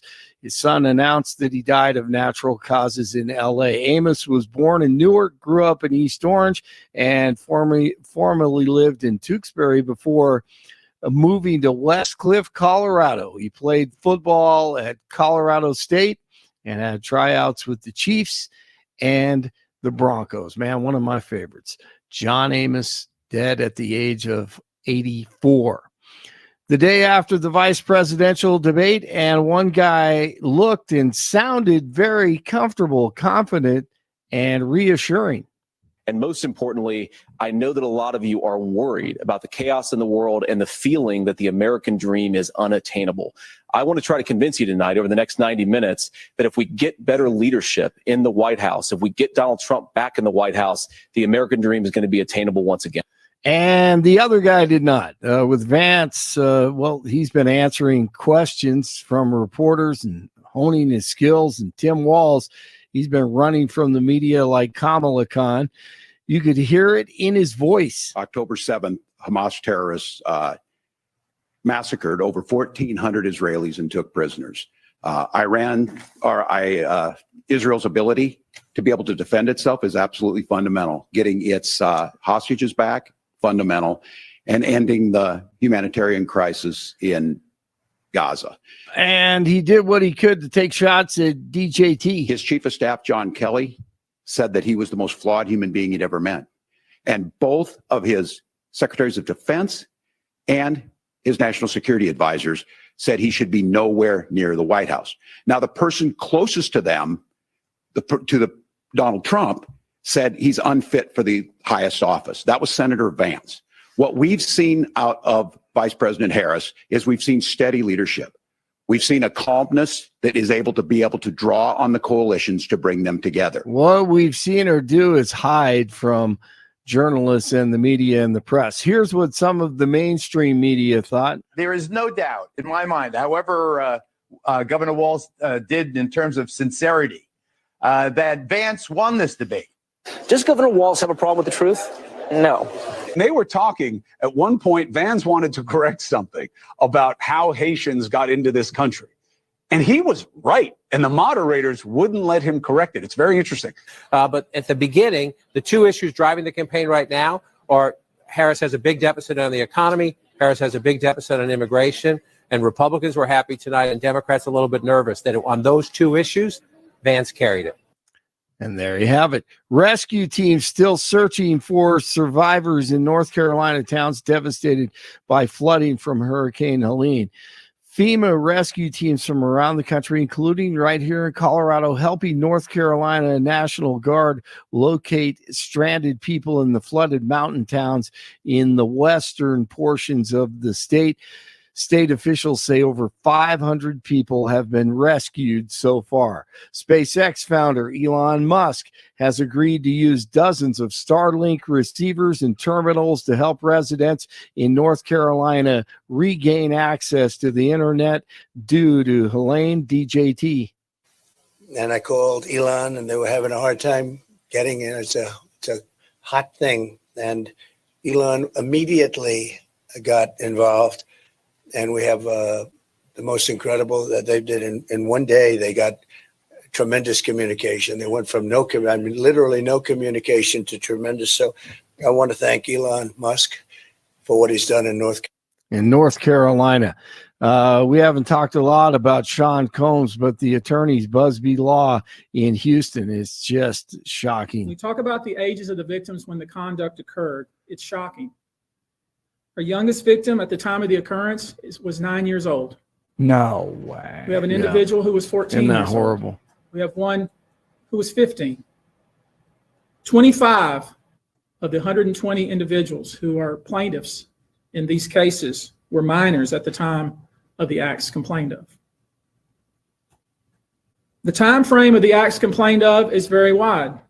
The conduct at issue spans from the years 1991 all the way till this year, 2024.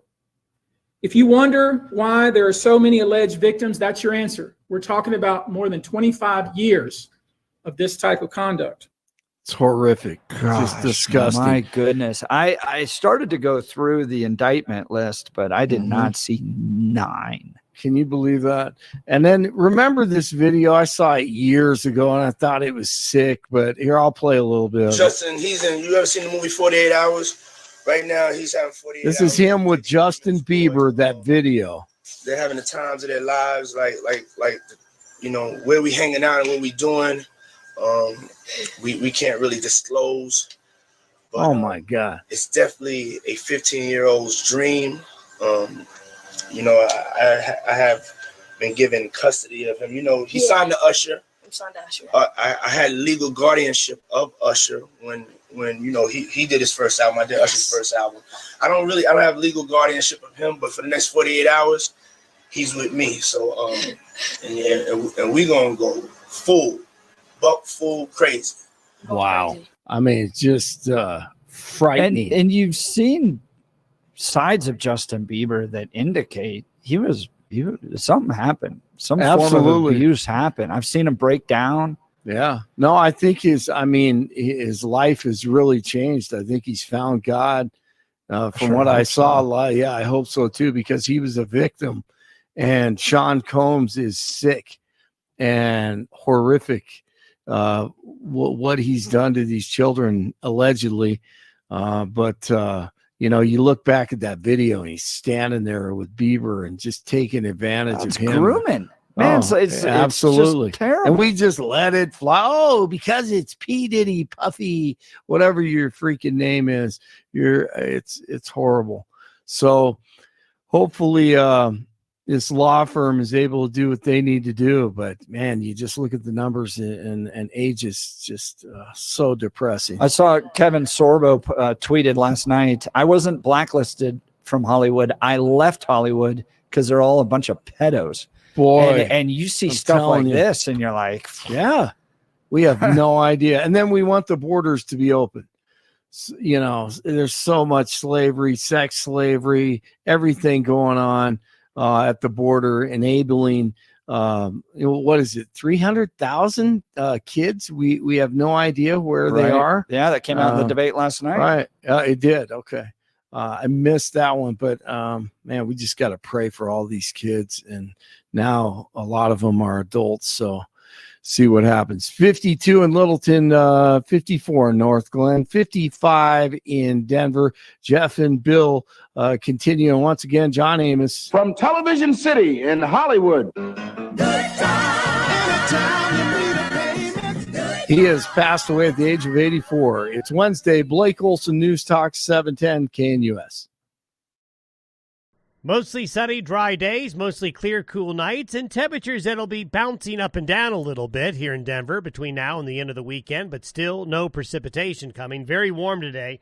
Highs in the upper 80s, lows tonight near 50. Cooler tomorrow. Temperatures back down into the 70s, but then into the 80s, dry and sunny Friday through Sunday.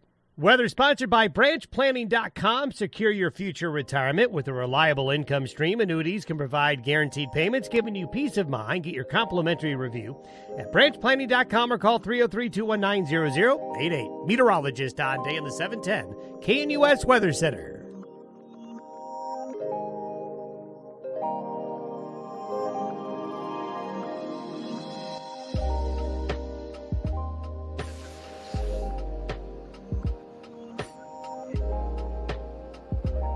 Fired roughly 200 ballistic missiles at Israel. An escalation that risks a wider war in the Middle East days after Israel killed the leader of the Iran-backed Hezbollah and sent troops into Lebanon. Israel's military signaled it would retaliate, though it didn't provide details on how or when it would respond. The Pentagon said that Israel intercepted the majority of the missiles and that there was minimal damage on the ground. Iran, which promised a, quote, crushing response, unquote, if Israel retaliated, canceled flights across the country until mid-morning on Wednesday. Joining us to provide some analysis on this, good friend of the show, Joshua Sharf. He's a fellow with the Independence Institute. Joshua, thanks so much for being on the Jeff and Bill Show. Good morning, and thank you very much for having me. So, you're probably like the rest of us. We're getting ready for work yesterday, and then the news starts to break of nearly 200 ballistic missiles being sent from Iran. I imagine you spent time in Israel. What was your response seeing all that yesterday? Well, it was the same response I think that most people have. You know, we have who and maybe a little more, but people who have friends over there, people who have family. We don't have any family, but I have a fair number of friends over there. So asking them to check in versus WhatsApp or giving them a call and making sure they're okay. You know, a lot of them immediately, of course, went to their secure rooms. When we were visiting some friends in Los Angeles at the end of last year, I went to one of the synagogues there, and the rabbi ended his talk by saying, you know, may we merit to live in days soon, seeing open miracles. Well, here we are, because the fact that no one except, well, there was, and you don't want to discount that, obviously, but only one person was killed on the ground, and he by shrapnel, meaning that it wasn't like a bomb that fell on him. The poor guy was just walking around out in Jericho, and the remains of a rocket or a missile that had been shot at fell on him. So thank God. I mean, that was the only death from all of that. And the 3-layer system, people talk about Iron Dome.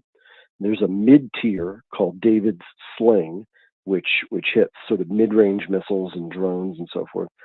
And then there's the Arrow system, which is designed to hit long-range ballistic missiles that come in from exo-atmospherically, and it's able to intercept them as well. And the fact that those 3 layers operated and coordinated and were able to do the target selection in such a way that almost anything that hit in an open field or in the ocean, and wasn't shot at, and so it was still able to do that target selection and nobody on the ground except for that one poor fella was killed. I mean, the Iranians lost 5 guys launching it when one of their launchers blew up. They killed more Iranians than they did Israelis. And you know what happened with the one missile that did get through, hit a Palestinian dude in Gaza. So one person that died in the attack that Iran launched was a Palestinian in Gaza. Yeah, I'm not laughing at the death, but I'm amazed at the ingenuity of the Jews and of Israel. All right, so let's just give people a little timeline here. Since October 7th, Hamas has been decimated. Hezbollah decides to pick a fight. That doesn't work out too well for them. The leader of Hezbollah is now dead. You have the pagers and the walkie-talkies that all blew up and identified all those that are involved with Hezbollah.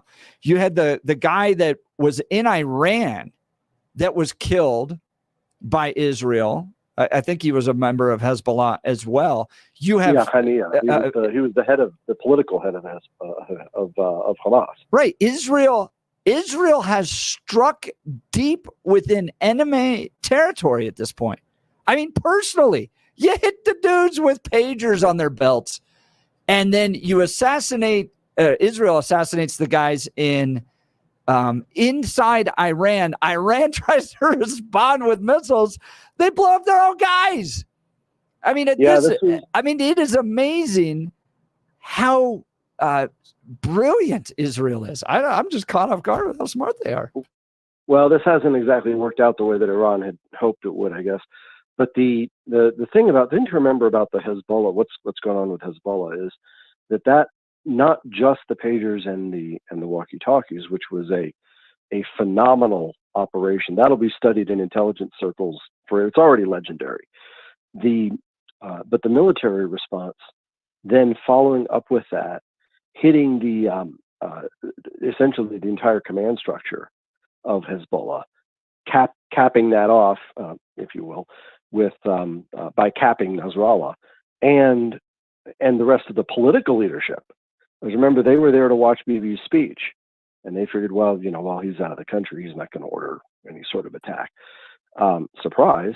And so that whole operation, remember that, plus the ongoing destruction of Hezbollah's missile arsenal, and now the much more dangerous and potentially much more dangerous and potentially deadly ground assault that's begun to clear out Hezbollah south of the river was something Israel has planned for nearly 20 years.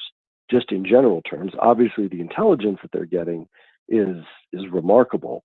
And I think one of the things, so talking about what makes this sort of an operation work is having intelligence on the ground that tells you where people are, when they are, or where stuff is that can be difficult to move around and without being detected.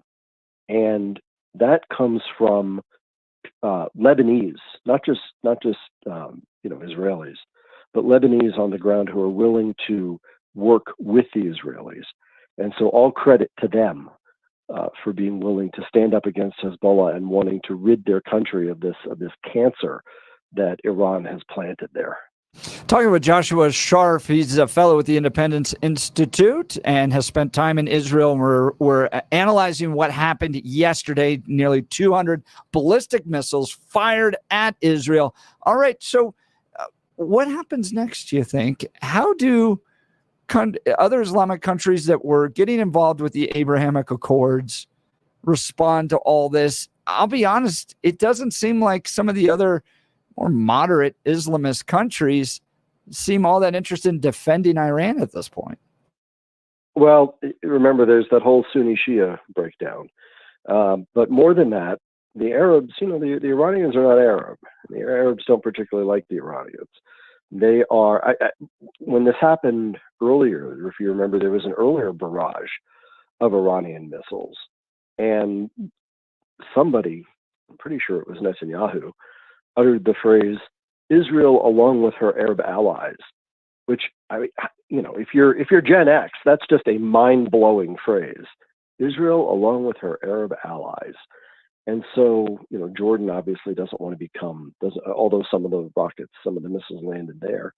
I think what happens is last night, apparently the U.S. talked Israel out of responding immediately, and they're coordinating a response. So that may be may not be too happy about that, but remember, Israel is still dependent on the U.S. for both for defensive missiles, for offensive ammunition, and to some degree for the U.S.'s ability itself, with what it has in the region, in theater, to be able to defend Israel against attacks as well. So some of that may just be bowing to reality, but they're putting together what they're calling a substantial response, not just what happened last time, which was a few rockets to show, well, we're still here, and by the way, you didn't kill anyone last time either. They're putting together a much more serious response, and the feeling is that may include oil facilities, that may include the nuclear facility. Although, again, if you're paying attention, and not everyone follows it quite so closely, but A few weeks ago, maybe it was 2 weeks ago, there was an explosion inside one of the Iranian nuclear facilities. The Iranians put it down to a gas explosion. Nobody really believes that. And so it may be that there's already been significant damage to the nuclear program with that. We just don't know. There's also some discussion that they may hit the anti-aircraft sites to make follow-up attacks more, leave Iran more defenseless if there's another round of this. But everyone seems to think that the oil facilities, which are Iran's lifeline, are not long for this world. The Iranians were in Tehran. There were pictures of people in cars, backed up a mile, I don't know, try to get to a gas station to fuel up to get out of Dodge, because they knew that there wasn't going to be much coming down the pipeline. I guess, and that, of course, that was Jimmy Carter's birthday. So I guess it's appropriate that they honored Jimmy Carter's birthday. 100 years old. They honored his birthday by having gas lines. So I guess in Iran. Yeah. And oil facilities are flammable, so it's an easy target, right? Talking with Joshua Sharf, he's a fellow over at the Independence Institute, great think tank here in town, analyzing what happened yesterday and Israel's response. I think there could be any potential attack from Iran on America or Western Europe. Probably not Western Europe, but there are American, contra what Kamala Harris said, there are, in fact, American soldiers in harm's way over there. And Iran has already said that they could be targets. So that's clear. And then the other question that comes up is, what was shot yesterday wasn't drones. There don't appear to have been drones. There don't appear to have been cruise missiles. It's possible that what Iran was doing was sending some of its older stuff, it's less accurate stuff, in hopes of depleting Israel's defenses. And now it's got, and it was holding back the really good stuff. So that's a fear. And that's part of the reason as well that Israel wants to coordinate a response with the U.S. to make sure that we're there to help them, in terms of defense. And that's obviously a major concern as well. What do they have left, and what does Iran do next as a counter move? So if anything, so it probably rules out something spectacular like a decapitation strike, an attack on purely political targets. But one hopes that whatever happens, whatever Israel does, one really hopes that it becomes a signal in some sense for the Iranian people, the Iranian opposition, to maybe finally do something about these guys. Joshua Sharf, fellow with the Independence Institute, joining Jeff and Bill live, talking about the Iran response to Israel taking out the supreme leader of Hezbollah. I'm kind of curious how we would divide up teams. Joshua, what do you think's going to happen inside of the Middle East? Because I think Iran is making a strategic mistake. They are overestimating their support in the Arab world. You started to go that direction early on. If Iran tries to escalate this conflict, how do you see the sides breaking down? Who either does support Israel, maybe in name only, or at least just stays on the sidelines during a potential conflict between Iran and Israel? Your thoughts? Yeah, I think most of the Arab countries stay on the sidelines, except for the ones in the line of fire. Like I say, Jordan may put up, will probably try to shoot down anything that comes that's within whatever reach of whatever anti-missile capability it has. Will try to shoot down what comes over its territory. Saudi doesn't really have a whole lot. Most of the countries that have any capability are not really in the line of fire anyway. So Iran's not going to be attacking Saudi directly. So they'll probably stay out of it for the most part. The other thing to remember, so you have Syria, Iraq, Lebanon, at this point, Yemen, Egypt will stay out of it. The thing to remember is that those other countries, Syria, Iraq, Lebanon, Yemen, they are not really functioning countries at this point. They're lines on a map. And what Iran has is essentially tributaries to Iran, mostly in the Shia, or in the case of Syria, the Alawite areas, who are loyal to Tehran. They're not loyal to whatever the country is that they're nominally located in. So to sort of break it down by country may not make a whole lot of sense, but to break it down by military capability in a country certainly does.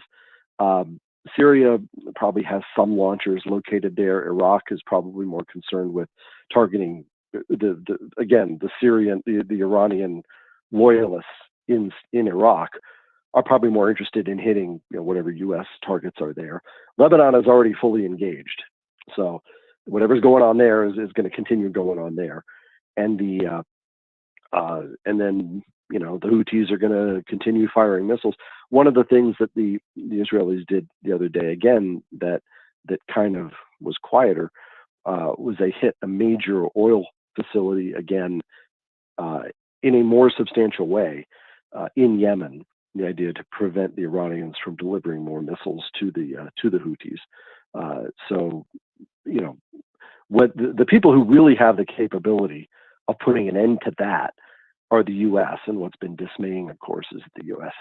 has contented itself with essentially playing javelin catcher against the Houthis rather than targeting facilities that they have inland that could really threaten their grip on the country. But that's a policy decision. Yeah, it is. And Lebanon's reaction has been surprising to me. The fact that they pulled military back from the border and basically allowed Israel to cross and said, "Oh, here, you go find the guys." I like what you said about you got the Hezbollah. You're on your own. Yeah, exactly. Like, wow, okay. And I like what you said about Syria, because I think you're right that the major players are going to stay on the sidelines. Syria, to me, is a wild card because there are a lot of Syrians that are mad at Hezbollah for what happened during the Syrian civil war. There are some things inside of Hezbollah walking in there and taking people and doing some really awful stuff. Things that we saw Hamas do to Israel citizens, Hezbollah did to Syrian citizens. So there's a real pushback, I think, potentially inside of some camps in Syria against larger support of Iran, and that's going to be really interesting. But hey, thank you for the time. Yeah. Oh, thank you. I want to just if we have just a moment. Yeah, please go ahead. I wanted to do two other things. Number one, first of all, of course, we're coming up on Rosh Hashanah, and that's when we generally begin the process of taking stock of ourselves and the year. Of course, it's a year that began functionally with the attacks on October 7th, and now is ending with a strong and hopefully successful Israeli response against that. But more importantly, we can build high walls in the terms of missile defense, but ultimately Israel is going to have to deal with whatever its internal political problems are that gave the encouragement to the enemies to think that this was a good time to attack.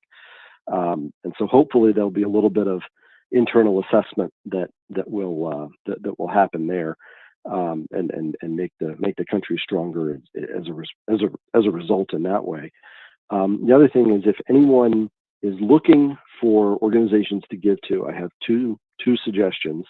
One, of course, is Magen David Adom, which is the equivalent of the Israeli equivalent of the Red Cross, and the other is a group called Unity Warriors that provides trauma kits both to military units and to civilian units inside of Israel.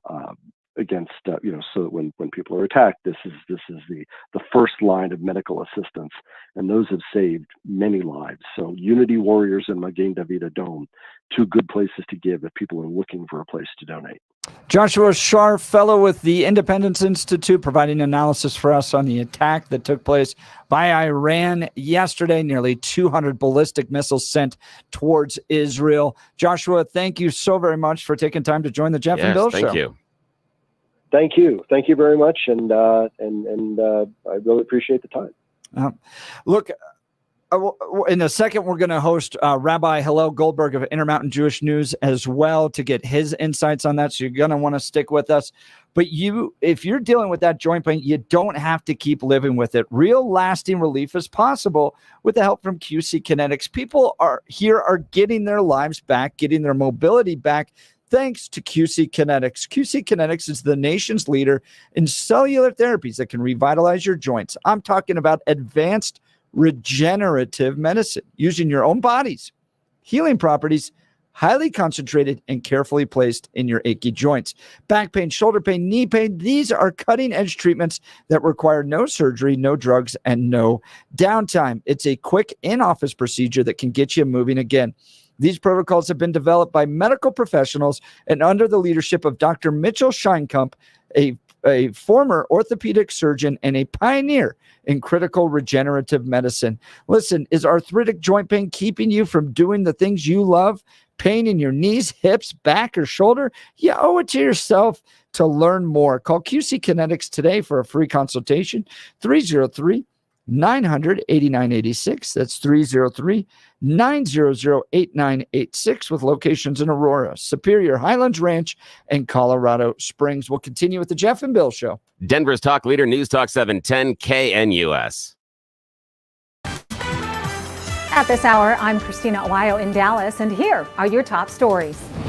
Jeep is recalling more than 194,000 plug-in hybrid SUVs worldwide because they can catch fire with the ignition turned off. In addition, Jeep is urging owners not to charge the SUVs and to park them outdoors and away from structures until they are repaired. The recall covers the Wrangler 4xE from the 2020 through 2024 model years, as well as the Grand Cherokee 4xE from 2022 through 2024. Most of the recalled SUVs are in North America. Stellantis, which makes Jeeps, said affected customers will be notified when they can schedule service, and the risk of fire is reduced when the battery charge is depleted. A routine review of customer data led to an investigation that found 13 fires with 2 injuries. Stellantis estimates that 5% of the SUVs have the problem. Widespread devastation left behind by Hurricane Helene is being witnessed across the South in a wasteland of splintered houses, crushed cargo containers, and mud-covered highways in one of the worst storms in U.S. history. The death toll has now topped 130. In fact, at least 133 deaths in 6 southeastern states have been attributed to the storm that inflicted damage from Florida's Gulf Coast to the Appalachian Mountains in Virginia. During a briefing this week, Homeland Security suggested that as many as 600 people hadn't been accounted for as of Monday afternoon, saying some might be dead. That's what you need to know at this hour. In Dallas, Christina Aguayo, Salem News Channel.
Welcome back to the Jeff and Bill Show. Gosh, we're only 5 days from the 1 year anniversary of Hamas's attack. Jeez, that's crazy to think about. That's 1 really crazy. year, how much has changed. And I remember that was it'll be a Monday. Yeah, it was a Sunday. Was it a Sunday morning? Yeah, I think it was a Sunday morning. Yeah. Yeah, because I think they went after based on, it was either Sunday or Saturday, because they went after it was on a day of rest. I remember them going after it. Yeah. So it would have been on but I don't remember the Saturday, exact, but it was been Sunday in America. But you just remember seeing those videos, those girls. Oh, it's awful. Just with their legs broken and assaulted and drugged through and thrown into the back of these trucks like they're some type of animal trophy. That's the It's part horrible. And that's the part for me when I get into conversations with anybody where they say, we have to understand what the Palestinians were going through, etc. Hang on. Explain to me why Hamas started with civilian targets. One of the first places they walked into was a concert. I can understand that they're mad. Personal for you. And it is really personal. And I can understand them being upset and going after military targets. I'm not saying that's okay. I'm just saying at least we can reasonably come to a conclusion as far as why that attack happened. But you go after civilians in this way? No. You have eroded any and all moral authority you claim to have. Right. Wow. And I was looking up, if you go to Intermountain Jewish News, they have a list of commemorations that are taking place. Oh, nice. That's good. All weekend long, all over the Western United States. Because you remember, Intermountain Jewish News is all the Western kind of parts, the mountain regions. And so here in Denver as well, there's some big ones happening to commemorate, ones that are family friendly. So bring families. This is the one I'm looking at. This is October 7th, Monday night, 4:30 to 6, JCC Denver. Commemorative activity as we come together as a community 1 year after the events of October 7th. Bring your families, children, parents, partners, friends, as we sing and create a collaborative art project together. Well, that sounds cool. Drinks and snacks will be provided. The program is free and open to all, although registration is required to attend. So if you go to Intermountain Jewish News, you can see all of those on their calendar there. Great resource, Intermountain Jewish News. Let's go to Melissa Lakewood. Good morning, Melissa. You're on the Jeff and Bill Show, News Talk 710 KNUS. Morning. Good morning. So my question was, or maybe we can discuss it, but isn't Israel entitled to protection even more than Ukraine? Like, it was one thing when the Houthis and the Hezbollah guys with rocket launchers are firing on them, but now this is Iran, the country. Like, didn't they cross a line with that?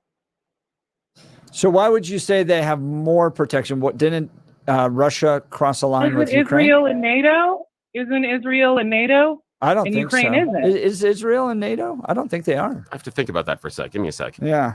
Is Israel on NATO? I don't know. I think that's Israel was designated a major non-NATO ally in 1987 by U.S. President Ronald Reagan. So, no, they are not a part of NATO. They've cooperated with NATO in areas of technology, counterterrorism, and other parts, but no, they're not a direct partner. I just don't understand why everyone thinks like Ukraine automatically gets protected, but Israel is a different story. I don't understand why. Well, I definitely agree with you that they're different stories, but America is definitely defending Israel. And I actually think because Israel's not a part of NATO and the existential threat that Islamists tried to bring towards Israel, right? The idea of we're going to wipe Israel off the map. We don't want Jews anywhere in the Middle East. And in fact, they're not just going to stop there. They want Israel's eliminated from the earth. I think it makes it all more imperative that the United States stand with Israel and defend them because they're absolutely critical to even the livelihood of Jews, but to Western civilization itself. Well, and then we don't have to do it if they do it. If they take out the nuclear facilities, then we don't have to get involved. You're exactly right, Melissa. I appreciate the call. Yeah, Thanks thank you so much. Melissa's line will be open 303-696-1971. Joining us on the Jeff and Bill Show, Rabbi Hillel Goldberg, the editor of the Intermountain Jewish News. Happy Rosh Hashanah to you, Rabbi. Thanks so much for being on the program. Thank you very much. I want to say that in our tradition, we believe that everybody is written in one of the books on Rosh Hashanah. So we hope that you and your listeners will be written in the books of life and sealed there. Amen to that. I agree with you on that. Yesterday, a rough day. You have family members in Israel as Iran launched nearly 200 ballistic missiles in your direction. Fortunately, it looks like not many people were injured, but can you give us an update on what you heard yesterday from those that were in Israel?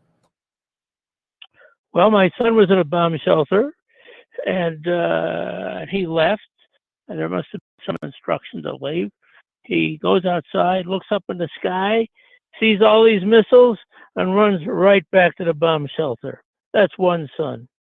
Another son sends me an email which says, "We're living in miraculous times." Everybody ended up being okay? Meaning that, there is this tremendous barrage of missiles, but against it, there's this tremendous sophisticated technology called Iron Dome, invented by Israelis, that takes them down before they land and cause harm. That's if they're aimed at civilian locations. Sometimes they're just landing in empty spaces, empty land. So we only got a few minutes with you. Give us a sense of what you think Israel's response is going to be. We heard briefly from Joshua Sharf earlier in the hour that the United States is asking Israel to temper back, not respond immediately. Do you have a sense from your sources of what Israel may do to respond? I think it's less likely that this time Israel's going to listen to that request for two reasons. Number one, it didn't work. Last April 13th, Iran fired many missiles at Israel, and Biden said, quote, "take the win." That is to say, do nothing. Israel did nothing. And what did they get in return? More of the same. That's not going to continue. That's number one. But more dramatically than that, and even more to the point, is that Israel has not listened to the Biden administration to restrain its attacks on Hezbollah. Now, had Israel listened to that advice, Nasrallah, the head of Hezbollah, would still be alive. All of his commanders would still be alive. All of their precision-guided missiles would still be in place. All of their anti-ship missiles would still be in place. So for not listening to that advice, to seek a diplomatic solution, to use the administration's term, Israel has destroyed a good deal of that evil force, which, please remember, killed many Americans. Hezbollah has American blood on its hand, and in fact, there's a price on these Hezbollah terrorist heads from the United States of America, which never carried out anything, but Israel did, and it did because it didn't listen to the advice for restraint, and therefore the Middle East is a much safer place without all those weapons and without all those terrorists in place. So I think that Israel is going to take the lesson and say it's time to go after the nuclear facilities, or at least the oil facilities in Iran. Please keep in mind, you read these stories that say, generally speaking, oh, Israel bombed Beirut and killed Nasrallah, the head of Hezbollah. Didn't work exactly in that very general way. Israel had in its possession bunker buster bombs. They dropped these bombs, which were timed to go off sequentially. That's how they got to the bottom of the headquarters, which was many, many stories below ground in Beirut. That's how they got the headquarters of Hezbollah. So that is to say, there is weaponry that is capable of getting to the foundations of the nuclear program in Iran. And if that's destroyed, the whole world, certainly including the United States of America, is a much, much safer place. Rabbi, I agree with you entirely. In fact, I believe Israel's reminding the world what it means to win a war. And I'm glad they're ignoring the advice coming from the Biden administration and making the Middle East a better place by getting rid of these terrorists these people that attacked innocent civilians on October 7th, including Americans, and continue to keep people in hostage. Rabbi, we've just got to wrap up here. Rabbi Hillel Goldberg, final word to people as they prepare for the 1-year anniversary of October 7th. What should Coloradans be reflecting on? Number one, we need to continue to pray. We have seen, if nothing else, on October 7th, that the world is not totally within our control. We need to continue to rely on a higher power, number one. Number two, we need to realize there is such a thing as evil. There is such a thing as people who mean to kill, to commit rape, to commit atrocities, to burn people alive. We need to acknowledge that. We cannot live in a fairy tale world. When we acknowledge that, we can conquer it. We can find out or discover strategies to conquer it. And that makes us a safer place. And the less evil there is in the world, the better world it is for all of us. Amen to that. Rabbi Hillel Goldberg, the editor of the Intermountain Jewish News, a great resource, especially if you wanted to participate in commemorating and standing with our Jewish friends on the anniversary of October 7th. They have a whole calendar listed there of ways you can be involved. IJN.com. Get a subscription there today. Great reporting on what's happening out of Israel coming from the Intermountain Jewish News. IJN.com. A very blessed Rosh Hashanah to you, Rabbi Goldberg. Thanks for being on the Jeff and Bill Show. You're welcome, and a blessed New Year to you. Speaking of other great events coming up, Colorado Christian University invites you to an exclusive luncheon and lecture on Friday, November 15th. Friday, November 15th, featuring the 48th Vice President of the United States, Mike Pence, and his wife, former Second Lady Karen Pence. In partnership with the Centennial Institute and CCU President Eric Hogue, this event offers a unique opportunity to engage in conversation with Vice President Pence, one of America's most dedicated public servants, sharing his insights on the future of the conservative movement. Be among the first to experience the new Armstrong Center as CCU launches its President's Speaker Series on this historic occasion. Go to ccu.edu/Pence to get tickets and learn more. Limited tickets are available for breakfast with Karen Pence, lunch with Mike Pence, and morning and evening lectures. Throughout the day, you'll engage in conversation on leadership, faith, and service with these distinguished guests. Please join CCU on November 15th for these events with Mike and Karen Pence. Go to ccu.edu/Pence to get tickets and learn more. That's ccu.edu/Pence. We'll continue with the Jeff and Bill Show. Denver's talk leader, News Talk 710 KNUS.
Welcome back to the Jeff and Bill Show. Great conversation with two of our Jewish friends, Joshua Sharf from the Independence Institute and Rabbi Hillel Goldberg of the Intermountain Jewish News in response to yesterday's crazy 200 ballistic missiles launched from Iran to Israel. I've been to Israel just once, but I've always found the fact that these folks in Israel just live their lives in light of these threats all the time. They go to school, they plant farms, they build businesses, they run companies, all while nearby countries sending 200 ballistic missiles at you. I don't know if we're tough enough to deal with that in America. I think we'd collapse, fold in, and they just go about it. It's just part of living in that country, part of the country. Israel's a beautiful country, by the way. Great country.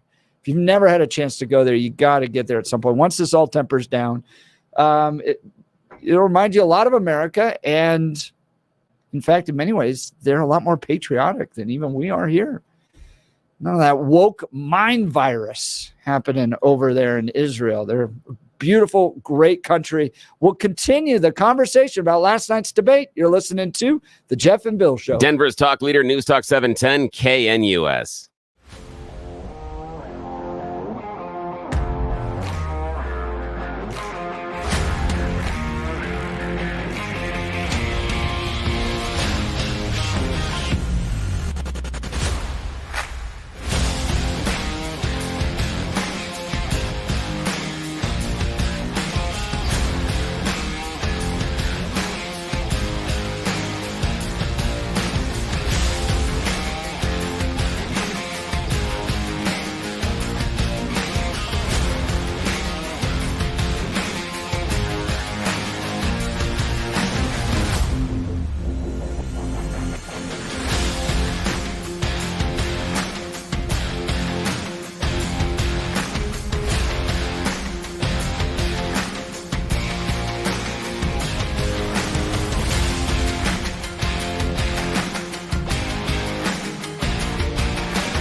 9 a.m. in the Mile High City on this Wednesday, October 2nd. Good morning, Denver, Colorado. You tuned in to the Jeff and Bill Show, KNUS, the morning after a good debate. In fact, probably not as many hungover debate watchers this morning because it was actually quite intellectual and civil, and a good insight into parties' answers to deal with our problems. So if you were just expecting a fight or a discussion on golf scores, didn't happen last night. The WWE element left behind for a more traditional, moderate debate on issues.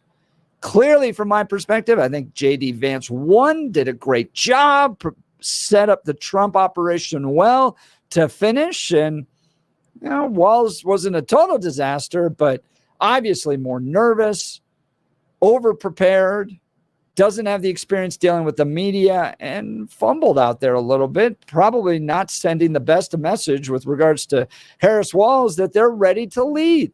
Would love to get your thoughts on this. 303-696-1971, 303-696-1971, or text the Dan Caplis Law text line at 720-819-5115. Let's check in on news and comment with Blake Olson.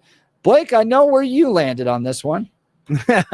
Yeah, Walz is amazing. He's going to be a great vice president. Walz? No. Okay. Yeah. Sorry, I wanted to see if you were listening. Is that similar to this? I've become friends with school shooters. I've seen it. Yes, exactly. Little sarcasm in my voice there. Mistake there. And part of me, look, the media and social media will rip Tim Walz up and down for that. Mm-hmm. But I misspeak 15 times a day because I talk for 4 hours unscripted. So I am going to clearly say things wrong. But yeah, not quite no question. I'm friends with school shooters. I've seen it. Well, you never look as frightened as he did last night in front of the camera. I can tell you that. Oh yeah, we all have them. There's no doubt. I just don't like his ideology. He's a nut. No, and he's just not prepared for the job. Come on. No. And I actually said this early on when clear Democrat leaders were not jumping into the presidential race if the smart ones, and I'm not saying smart in the sense of their policy leadership, but the ones that are smart enough to possibly be a Democrat nominee, the Gavin Newsoms, the Jared Polises, those types of leaders all stood back and were like, Kamala, it's all yours. That's Go true. ahead. It's all yours. And then right. they pick Tim Walz, and they're just going to kind of bumble through. I wonder if deep within the recesses of the Democrat Party operation, they've never expected Kamala to win this one. You may be right. I mean, after you let it simmer, you look at it, they may be blown away that she still has a chance, which I'm still shocked at, which doesn't say a lot about our country. I mean, they're literally going, we know Kamala is a disaster, but here's Julia Roberts. Right. Look Absolutely. at Julia. Yeah, Julia is what you want to vote for. And by the way, here's Chris Rock. He's a funny guy. Yeah. Tim Walz, Kamala Harris, ignore that dumpster fire. We get the pretty people. Well, it's we've seen it before. It's just the dumbing down of America. Yes. So hopefully we can right the ship. Coming up 63 and sunny in Denver, expecting a high of 89 today. Going to be a beautiful day. The 7-10 5-day forecast is coming up. Our top story: Israeli forces are engaging in fighting on the ground with Hezbollah fighters in southern Lebanon. This comes after Iran fired 200 ballistic missiles at Israel yesterday, with most of them being deterred. Prime Minister Netanyahu said that it was a big mistake made by Iran and the country will pay. Iran said the attack was a response to the killings of Hezbollah and Hamas leaders. President Biden and G7 leaders will hold a call on the rising tensions in the Middle East today. That should be interesting. Florida Senator Rick Scott is laying the blame for the recent attacks on Israel by Iran on its proxies at the feet of the Biden-Harris administration. 4 years ago, Iran was weak, broken, powerless. Now, what's happened is, with this appeasement effort by Biden and Harris, what's happened is Iran's got a lot of money. They've given it to Houthis, Hezbollah. All right, back to what happened last night. I will be the first to tell you, I have poured my heart into my community. I've tried to do the best I can, but I've not been perfect. And I'm a knucklehead at times. And I'm a knucklehead at times. And I'm a knucklehead at times. Yeah, it's pretty obvious. Just ask family members in Nebraska. J.D. Vance in total control last night. Confidence, clarity, likability, and reassuring. And probably the best part of the VP debate last night. We have so much to get to. Clarify. Thank you, Governor. And just to clarify for our viewers, Springfield, Ohio does have a large number of Haitian migrants who have legal status, temporary protected status. Well, Margaret, but thank you, Senator. We have so much to get to. Margaret, I think it's important we're because going to turn out of the economy. Thank Margaret, you. the rules were that you guys weren't going to we're- fact check. And since you're fact checking me, I think it's important to say what's actually going on.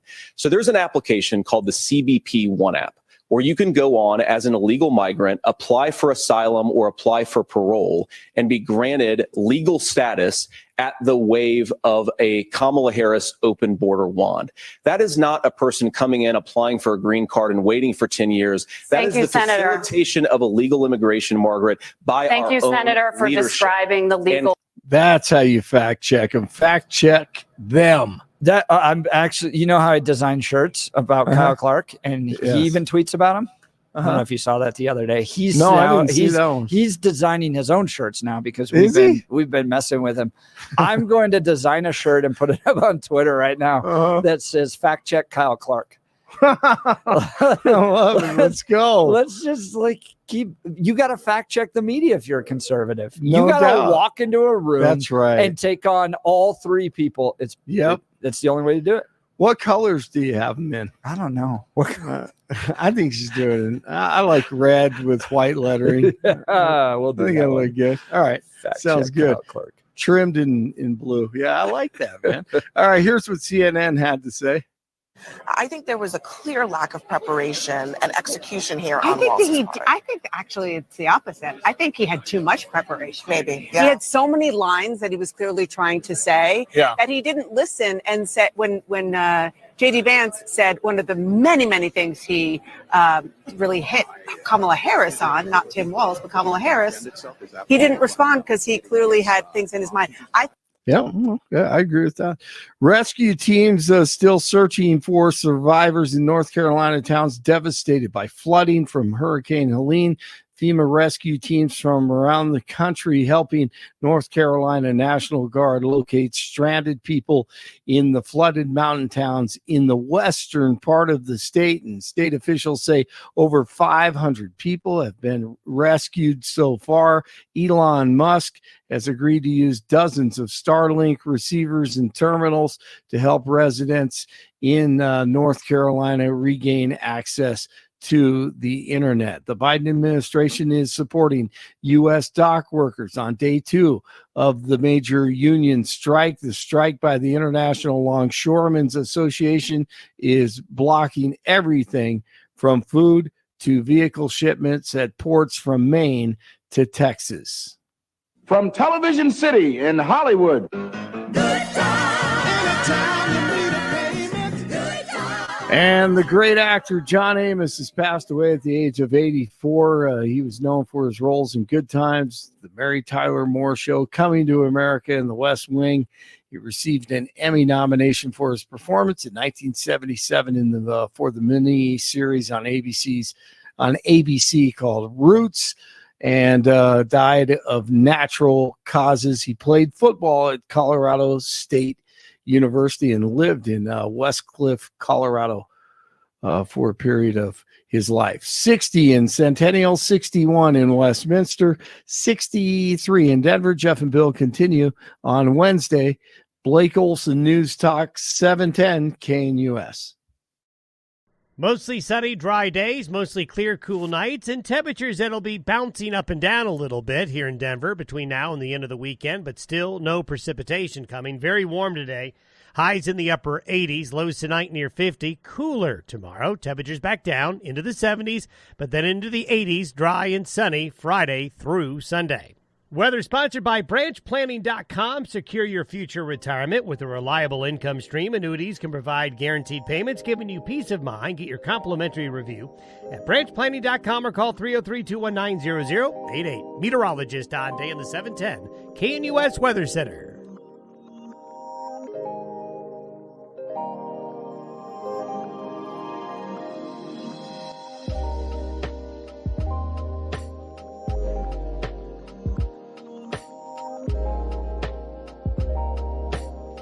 Welcome back to the Jeff and Bill Show. So last night, great debate for J.D. Vance. I thought he had some just great lines. Here was probably his best from my perspective. Honestly, Tim, I think you got a tough job here because you've got to play whack-a-mole. You've got to pretend that Donald Trump didn't deliver rising take-home pay, which of course he did. You've got to pretend that Donald Trump didn't deliver lower inflation, which of course he did. And then you simultaneously got to defend Kamala Harris's atrocious economic record, which has made gas, groceries, and housing unaffordable for American citizens. I was raised by a woman who would sometimes go into medical debt so that she could put food on the table in our household.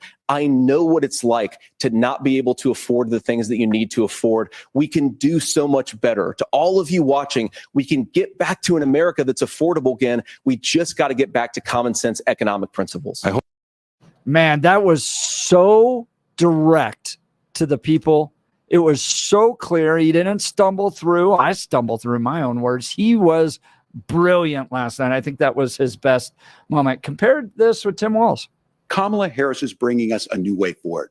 She's bringing us a politics of joy. She's bringing real solutions for the middle class, and she's centering you at the heart of that. All the while asking everyone, join this movement, make your voices heard. Let's look for a new day where everybody gets that opportunity and everybody gets a chance to thrive. Maybe it was just the politics of joy that spun me off, but that I don't know what that is.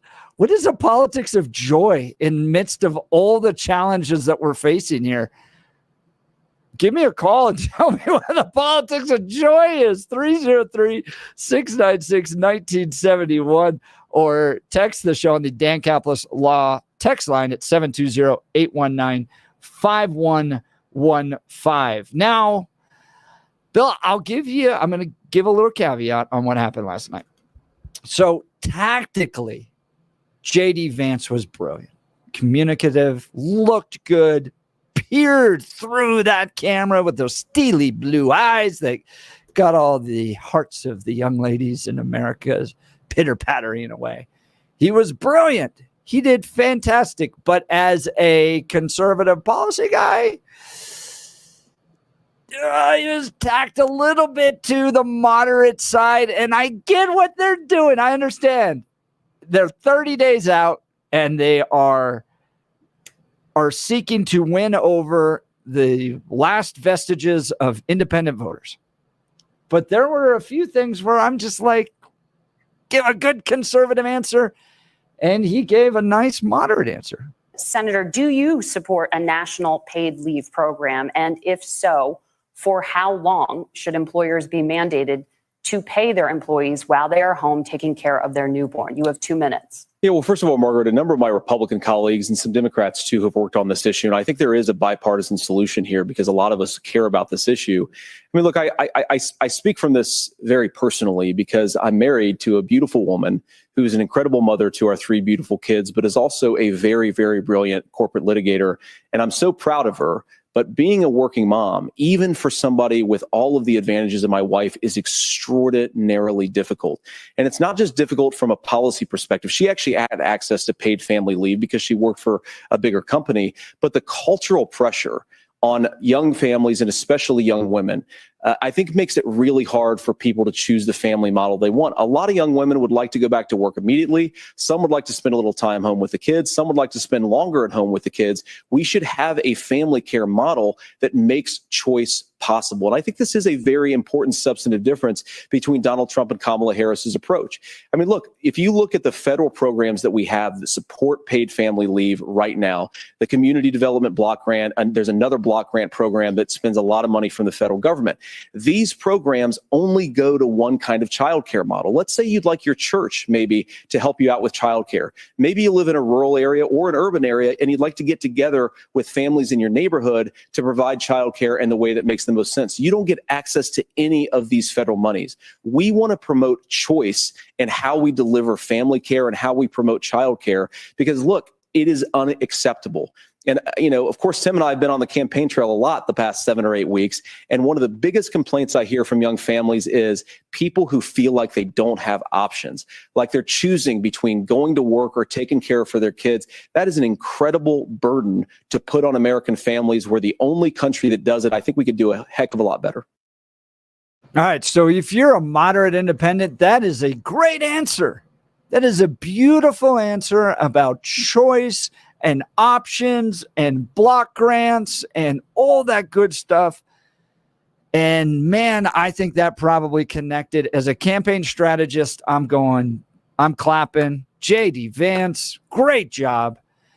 And as a conservative philosopher-ish person, I have a degree on a wall for this philosophy, but I'm sitting there, my mind goes back to Reagan when the 9 most terrifying words in the English language are, I'm here from the government, and I'm from the government, I'm here to help. I'm going, this is not our job.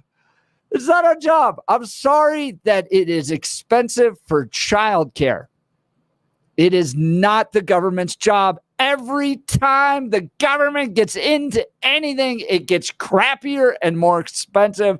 And there is another part of me that wanted to go, stand strong, Ron Paul, stand strong and say, no, this is not the role of government. But alas, we're 30 days out from a presidential. Yeah, he started making all sorts of promises that would be more the purview of the Democrats. I mean, he's pushing family leave there. And that's a little crazy, especially when you say this is now. And what I could take from that is, what does it tell you about the electorate? And what does it tell you about where the GOP knows they are versus where the electorate is? If JD Vance felt that the core ideas behind what the GOP was doing with the economy were strong, he would have done that. He didn't. He went and started co-opting stuff that is considered more liberal. He started talking about issues that would be more at home inside a Democrat party, inside what you'd hear coming out of Kamala Harris or Tim Walz. But he didn't. He used those things. And so that tells me a lot about where he thinks and where the strategists think they are as a party when they're talking to the electorate, that their message isn't resonating. They have to go and talk this in order to find more voters. That, as much as it is, we're 30 days out having a debate over the role of government as it relates to paid family leave and childcare is not the time to do it, right? We're going to have these debates on the nature. And believe me, as I traveled around this state on paid family leave issues, discussing them and debating them and showing that ballot initiative we have where we charge everybody for it wasn't the only solution. There's lots of different solutions to paid family leave. So maybe the smart thing at this point is we're going to talk about the importance of taking care of families and children and get that message across. And then once we win, the actual nature of the policy related to paid family leave, because there's a lot of different options out there. We'll get into it. But I was just like, man, come on, give them the good old Ron Paul. And I think that is the detriment in that conversation, is that if the idea is we shouldn't talk about the details before we get elected, and we need to, as Kamala is doing, running on vibes, because if we roll out what our specifics are, they either won't be conservative or the voters will reject them. That should tell you about what your policies are. That is an indictment, just like I have an indictment on some of Kamala's He policies. gets into that last night, where I'm not going to roll out a 900-page policy plan tonight to discuss that, but we can get into principles and ideas. Yeah, but again, he didn't come into anything as far as changing the healthcare, the dynamics when he was talking about the 900-page policies. And that's part of it is we kept talking about the idea of policy discussion. And what I'm pointing out is when J.D. Vance went into the policy discussion, he tacked middle left. That's where he went with those. Yeah. So that tells me where he feels the electorate is, not inside the core of what the Democrats are saying their principles are. MAGA is locked down. But in order to get over the finish line, you have to expand the tent. Yes. This is telling me J.D. Vance, the Republican strategist, don't think the core MAGA policy positions resonate with the larger electorate because he's not pushing that. He's not waving that flag. He's not trumpeting them. Wouldn't you say the very similar thing about Kamala Harris and all of a sudden her rejection of fracking bans? And look at all the guns I have. Oh, yeah, sure. So they. Oh, absolutely. Absolutely. I believe that during the previous Democrat primary, she was trying to out-liberal Bernie. She was running for the Bernie Sanders wing. She was trying to be as far left as she possibly could. I think that's where she actually resides. I think those are her principles. I don't. And here's the reason why. I don't, because I think where Kamala actually resides is in the same place that Walz resides, which is the same place that Vance resides, which is the same place that Trump resides. Win. I want to win. And that's why we see the change in what Kamala has been doing. And that's why she has tacked strongly more moderate. The idea that we're hearing her in Pennsylvania saying that she supports fracking is mind-boggling. However, we have a vice presidential candidate that at one time thought his running mate could be America's Hitler. So we got a whole bunch of weirdness going on with people changing positions, changing policies, and changing opinions. That's where we are. And this is the most unique and unusual election cycle that I've ever lived through. And that's part of it. That's part of this conversation. I wonder, too, how much of it is the shifting foundations of the parties. So we have two of the three oldest parties in the world. And part of the reason we have this, and I've talked to historians about it, is because our parties adapt. They shift and adapt to whatever major issues are being. There's general policies that guide them, right? Oh, we can go from when you talk about where Abraham Lincoln is, and then you talk about going through Civil War, and then you talk about what happens with Jim Crow, and then you talk about the beginning of the Civil Rights era, and then you talk about Southern strategy. I mean, we have had both parties flip 180 degrees on us a couple of times. They're parties that once said one thing now support something completely and totally different, and both parties have done it, and it is remarkable. And now, that change. So I wonder if there's an underground shift that's taking place that both parties are trying to desperately figure out and tap into, because the idea that Democrats are now the foreign party of foreign wars and Republicans are the isolationists. That's just another example of the shift. And free trade. The hell? I mean, just bizarre as far as some of the economic policies. It is crazy. And to think that you would have so many people involved in the investment banking community pushing for Harris. That is nuts. I don't get it. Yes. Interesting times you live in, my friend. And Dick Cheney. So let's just talk about where that guy camps out now. All right. I know. How does that possibly? And speaking of camping, I want to talk to our listeners here for just a second. I got to talk about the adventures that you have stopped doing. Going out hunting, hiking, camping, things you did when you're younger that you're not doing anymore because of the pain you're going through every day. That's where I was before I met the team at Balanced Wellspace. I was living my life every day in just a level of pain. Where is it going to be? Somewhere between 4 and 8, and you're just going to have to get through it. There were things I had stopped doing in my life. There were things I stopped doing with my kids and other family members, but I'm not there anymore. I feel like I'm 10 to 15 years younger because of the work of Balanced Wellspace. I want them to make the same change in your life they made in mine. The difference is integrative medicine. It's a one-stop shop, brand new offices here in Lowry, right across from hangar number 2, plenty of parking, and they offer so many things under one roof. This is why they're different than your current medical team, all the doctors you're visiting. You can get chiropractic care, neuropathic care, physical rehabilitation, wave therapy, regenerative care, trigger point injections, and a bunch of cutting-edge technologies that look like there's something out of Star Trek, all non-invasive, right there in the office. That's the difference to you, respecting your time, respecting your effort. Plus, it's one medical team focused on getting you feeling better. Your current medical team, offices to office to office, several appointments over the course of a month and weeks, they're not talking about you at all. Balance Wellspace goes back and reviews your progress every 3 weeks. They talk to you. They manipulate you. They do some more chiropractic work. They see where you are and what is working really well and what isn't working. And then they will adjust as needed. Your current medical team isn't doing that. They're not sitting down discussing you ever. So make the change. Talk to the people that are really concerned on making sure that your pain goes away and stays away. Right now, as we're talking, I'm regenerating the meniscus in my left knee. That's Star Trek level stuff. I'm doing the same thing with a disc in my back, right? 3/4 of it taken out over 20 years ago.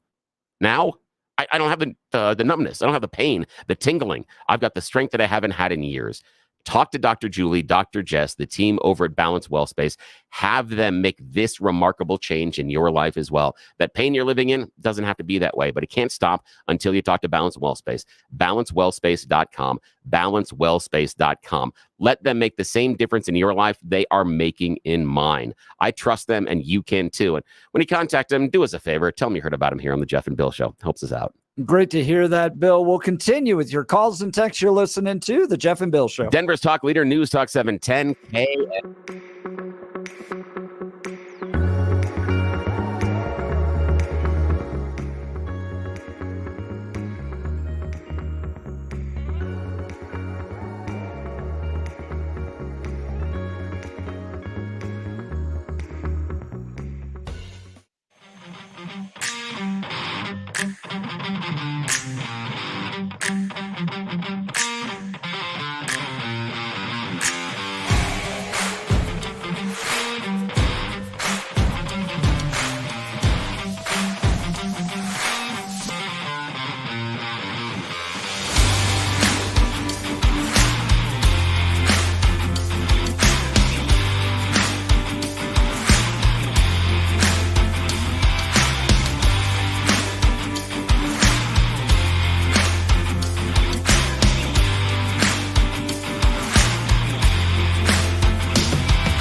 At this hour, I'm Christina Owayo in Dallas, and here are your top stories.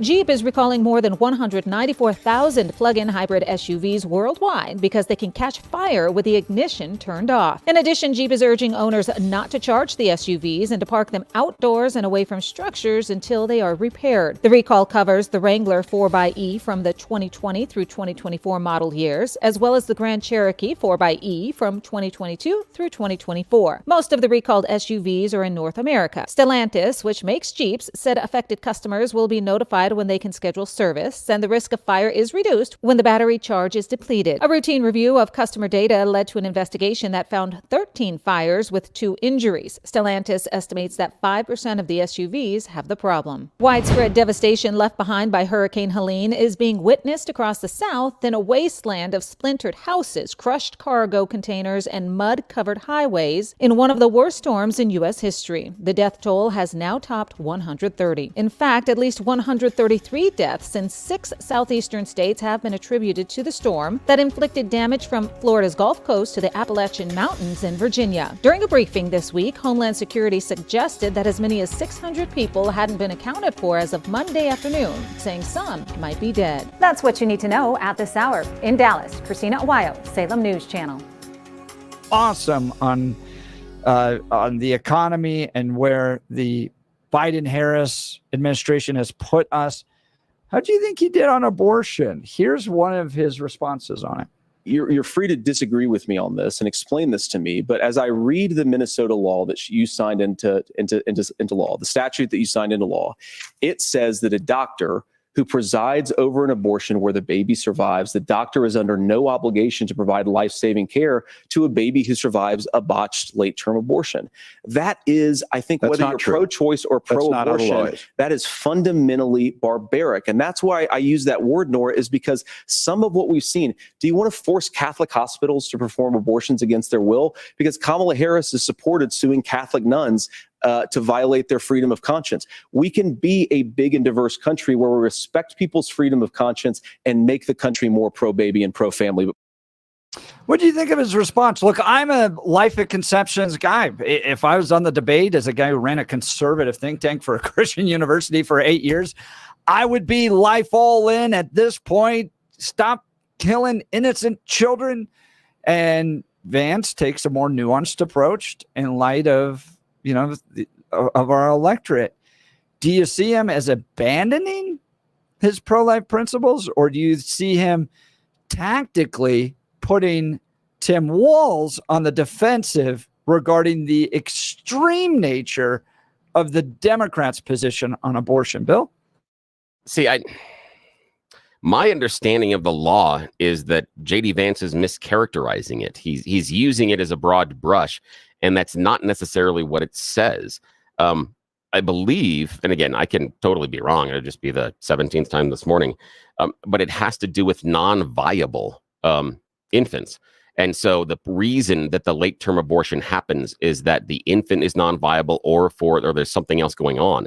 And so the idea that this is a fully formed baby that would go on to live a regular life or even a mildly impacted life post-birth is incorrect. Again, based on my understanding that this window is about what you do with that baby that is not viable. It is going to pass away, but what care do you provide for it at that moment? And that's part of the conversation between the doctor and the parents at that point. And so between them, my understanding of the law is they should decide. But again, and I could be completely wrong, but my understanding is these are non-viable infants. These are infants that are going to pass away either way. And I think that J.D. Vance was purposefully incorrect on that point. So there's, I think, a few different laws at play here. One has to do with if a child survives an abortion and is outside of the womb. We've tried to run these in Colorado. You try to establish a doctor-patient relationship between the living, breathing child outside the womb and the doctor. There's a doctor in the room. You have a responsibility as a doctor to try to take care of that child and do life-saving. There's no requirement that it would be likely to die, possibly could die. None of that stuff's in the law, at least here in Colorado, and I'm pretty sure with Minnesota as well. It's just that there's an established relationship, and therefore, as a doctor, you have to do everything you can to possibly save the life of that child. You can't just let it wither and die a very painful death.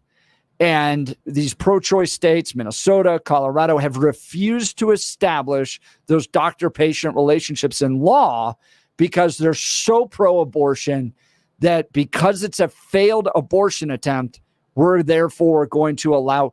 The choice was already made. The parents don't want that child. Therefore, if it survives the abortion attempt, is outside the womb, well, the choice has already been made, so we're going to let that child die. And it's just inhumane.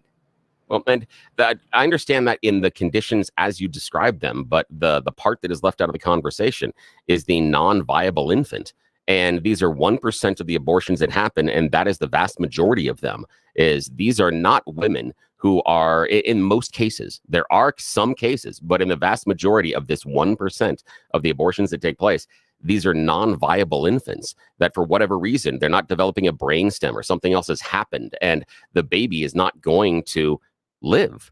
And so that is a rough decision outside of the womb. There's no requirement on the viability in that law. But I'm not so sure. It doesn't have to fall into a category of non-viable. No, it doesn't. But the vast majority of these procedures we talk about are non-viable infants. And but if we want to just add viable. but if we want to add that language in, sure. But here's the idea: is even if we add that language in, it is a fraction of a percent. And so that's okay. I agree with you. I agree with you on that. But here's the idea. It's being used, this fraction of a percent cases is being used as the broad generalization to say the entire thing is wrong. And that's where I disagree. I agree the fraction of the percent are wrong, but in those non-viable infant cases, that is a decision for the parents and the doctor. Minnesota has found, I believe, 8 children that were born alive and allowed to die because of botched abortions. And that was a direct result of this law by Tim Walz. But I want to go back to J.D. Vance. I think J.D. Vance, while I would have loved for him to take a bold, strong stand for the sanctity of life and that God is the author of human life and that we have a responsibility to protect that and that the actual procedure of abortions is incredibly inhumane and barbaric.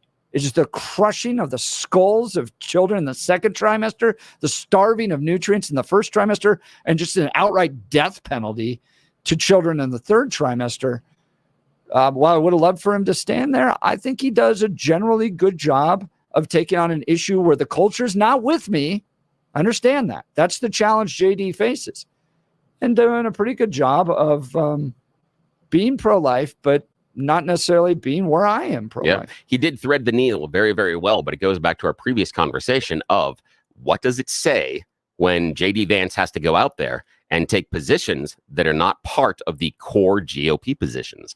And that says something about what he's doing for the broader electorate. And that also would mean something to if you do vote for him and he gets into power and becomes the vice president, along with Trump being the president, then if they do enact a national abortion ban, you don't get to complain about it. Because that is the core of where this is going. And I'm also curious, because you're on the more evangelical side, are you okay with this softening of the position by both Trump and Vance? Because there's part of me that feels that's why the evangelicals held their nose and supported Trump the first time because of right to life. And you got Roe versus Wade pulled. Now Trump is softening on this position significantly. Is he... is he basically going back on his word with you guys? Most evangelicals see it as a challenge with the culture that we've got to do work with, right? They don't. It's not like Trump is all of a sudden breaking with the majority of Americans who want pro-life laws and saying, I'm not going to do it. He's reflecting a moment where we are in our culture that I think is deeply deceived about the nature of human life, who authors it, and the role of government in protecting human life. And we as evangelicals got to go out there. And it's not just Trump. I mean, look at the pro-life ballot initiatives in Colorado financially. Yeah. And I've tweeted this before. The Democrats love abortion, more than Christians want to stop it. Just That's a really good financially. analogy. Just financially. Yeah. We're not given the amount of money. We're not working nearly as hard. We've got a major gut check that needs to happen on our commitment to advancing the sanctity of life in a culture that is willing to embrace abortion. And so I think most evangelicals don't look at Trump and go, well, he's the problem. No, it's us. We got the work to do. And I think you're exactly right. And it's a wonderful analogy about the commitment. I think you're right. And this is why, again, this is an awful analogy. This is not equating them, but this is just an example. Again, awful analogy. But that's why I believe on the Democrat side, Kamala gets a pass for things like her change on the fracking positions, for her change on things like some transgender rights and deportation and surgeries in prisons, because she knows the larger electorate is not with her. And so she's doing the same thing that Trump and Vance are, just from the other direction. Again, I would agree that abortion is a larger issue than fracking. They're not equatable in any way, shape, or form. But I think it's the same behavior in some ways. Yeah, I think you're exactly right, Bill. All right, want to talk to you all about my good friends over at Advanced Hair Restoration. For many of us, it's happening. Your hair's thinning, your crown's disappearing. Maybe hair loss has you feeling your identity's lost altogether. Well, I've got good news. It's an incredible yet simple one-day treatment that starts growing your own natural hair the very next day. And it's guaranteed to grow for life. It's the Advanced FUE from Advanced Hair. We've all seen the pills, lotions that come with monthly subscriptions.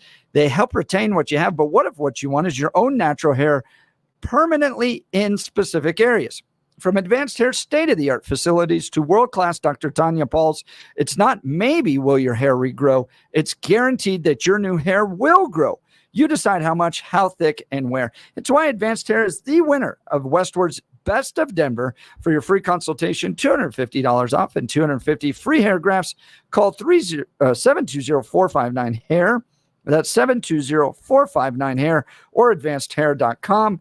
Advancedhair.com. We'll continue with the Jeff and Bill Show. Denver's Talk Leader, News Talk 710 KNUS.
All right, our friends over at Colorado Christian University have an exciting event coming up.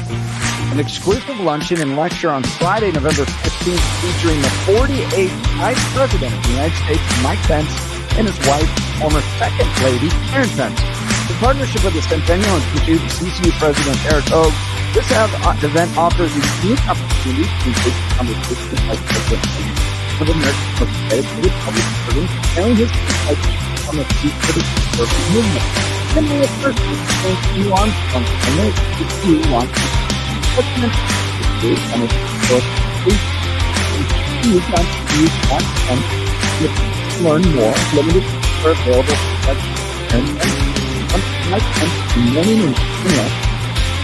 you'll engage in conversations on leadership, faith, and service with these distinguished guests. Please join CCU on November 15th for these events with Mike and Karen Pence. Go to ccu.edu/Pence to get tickets. And to learn more, that's ccu.edu/Pence. Bill, it's been a busy day, but I think we can squeeze it in. I think we can. It is time to be a little silly. Yes, we are going to spend the last couple of moments on this show doing the naughty stuff we do early in the morning when most of the time those in charge are not around. They've got a sales meeting going on right now, so we have a window of opportunity that we will take advantage of. Alrighty, it is what we call You Choose the News, scouring the interwebs for mere moments this morning to find really, really dumb stories about us humans, giving them more ridiculous headlines to play this fake radio news game show. Alrighty, Mr. Hunt, here are your choices this morning. Headline number 1, all about the Benjamins. Headline number 2, eliminating the competition. Headline number 3, leadership in action. And headline number 4, taking advice from the Taliban. Your all choice, about sir. the Benjamins. It's all about the Benjamins. A former Jacksonville Jaguar employee, Amit Patel, is now suing FanDuel, saying it is your fault that I embezzled more than $22 million from my employer to gamble. Yeah, $22 million. You should fire your CFO too. Yeah, he was part of the finance team, and he was able to scrape off more than $20 million from the Jacksonville Jaguars. And he said he only did it because FanDuel was so persuasive. They kept giving me free things and free bets and asking me to spend more. And maybe he doesn't understand how gambling works. I don't know, but perhaps people in Vegas would like to talk to him because I imagine he's a big fish. Yeah, but he's suing FanDuel, saying you made me gamble. I disagree, sir. I think that was all on you. Yeah, exactly. What an excuse. Yeah, I know. What an excuse. All righty, here's your next choice. Eliminating the competition, leadership in action, or taking advice from the Taliban. Let's take advice from Yes, always take advice from the Taliban. Here we are talking about Sean Diddy Combs. He's going all Taliban on us in order to get released from jail. He is asking the Second Circuit Court of Appeals to allow him to post bail. And he says, I super secret promise not to be around any of the women, so I can't do any of the bad things with the women. I also will undergo weekly drug testing, and I won't meet with anybody who'd be considered a witness, a co-conspirator, or anything of that nature. And maybe he promises to wear a job. I'm not sure. I maybe asked that last part, but I like the idea that he's like, no touchy the women. Hang on. I would be, after hearing Blake's report earlier that there might be 9-year-old girls involved. Yeah, I think Guantanamo sounds like a wonderful place. Oh yeah, this is awful. This was somewhat of an open secret for years in music, and it is awful. And he only stayed insulated for so long because of the power he had in the industry. He no longer has that power. That's why same thing with Harvey Weinstein. What kind of industries, man? Oh, tell me about it. I know. Are hiding these people. Yeah, it is awful. I guess you can't just blame music and television when churches sometimes do this I know. as well. Yeah, it's just awful. It's a person that was given too much power, too much control. We won't do that one. Okay, here we go. Final choice this morning: eliminating the competition or leadership in action. Leadership in action. Leadership in action. This is a lesson in leadership. Here we are traveling to the gorgeous state of Florida, who's recovering from the hurricane right now. Oddly enough, Matt Gaetz decided to show leadership of a different kind of the Sunshine State just one day before the hurricane hit. On that day, he decided to not vote for the continuing resolution, which would have made sure that FEMA stayed in business. So if Matt Gaetz would have had his way, FEMA would not be running right now during the hurricane and the government would be shut down. That's really going to help out his constituents. That's a great way to make sure you understand where the voters can are going. recover from that hurricane yourselves. You don't need the federal government. Yes, Matt Gaetz will show up and he'll hand you all those bootstraps. Here you go. Put I them love on. when they then take credit for all of it. Oh, absolutely. And that's exactly what he's going to do. He's going to wander around talking about all the hurricane help that he voted against. And he's done this before. I believe it's 4 years ago, he voted against another hurricane relief package days before another hurricane hit Florida. I can understand voting against these omnibus, right, where they throw everything in. You're like, look, I appreciate what it could do to my people, but my goodness, you're just going to drive us right off a debt cliff with this thing. But if it's just these standalone bills, why not? Why not? Gotta help your people out. And again, the idea of that hurricane's coming. Let's shut the government down. That's an odd plan. Let's see how that works out. Cotton. Hurricane party. Exactly. No government. They're not coming by to bust up that party. All right. It's been a wonderful show. If you missed any of it, go to 710knus.com. Charlie Kirk's up next. You're listening to The Jeff and Bill Show. Denver's talk leader, News Talk 710 KNUS.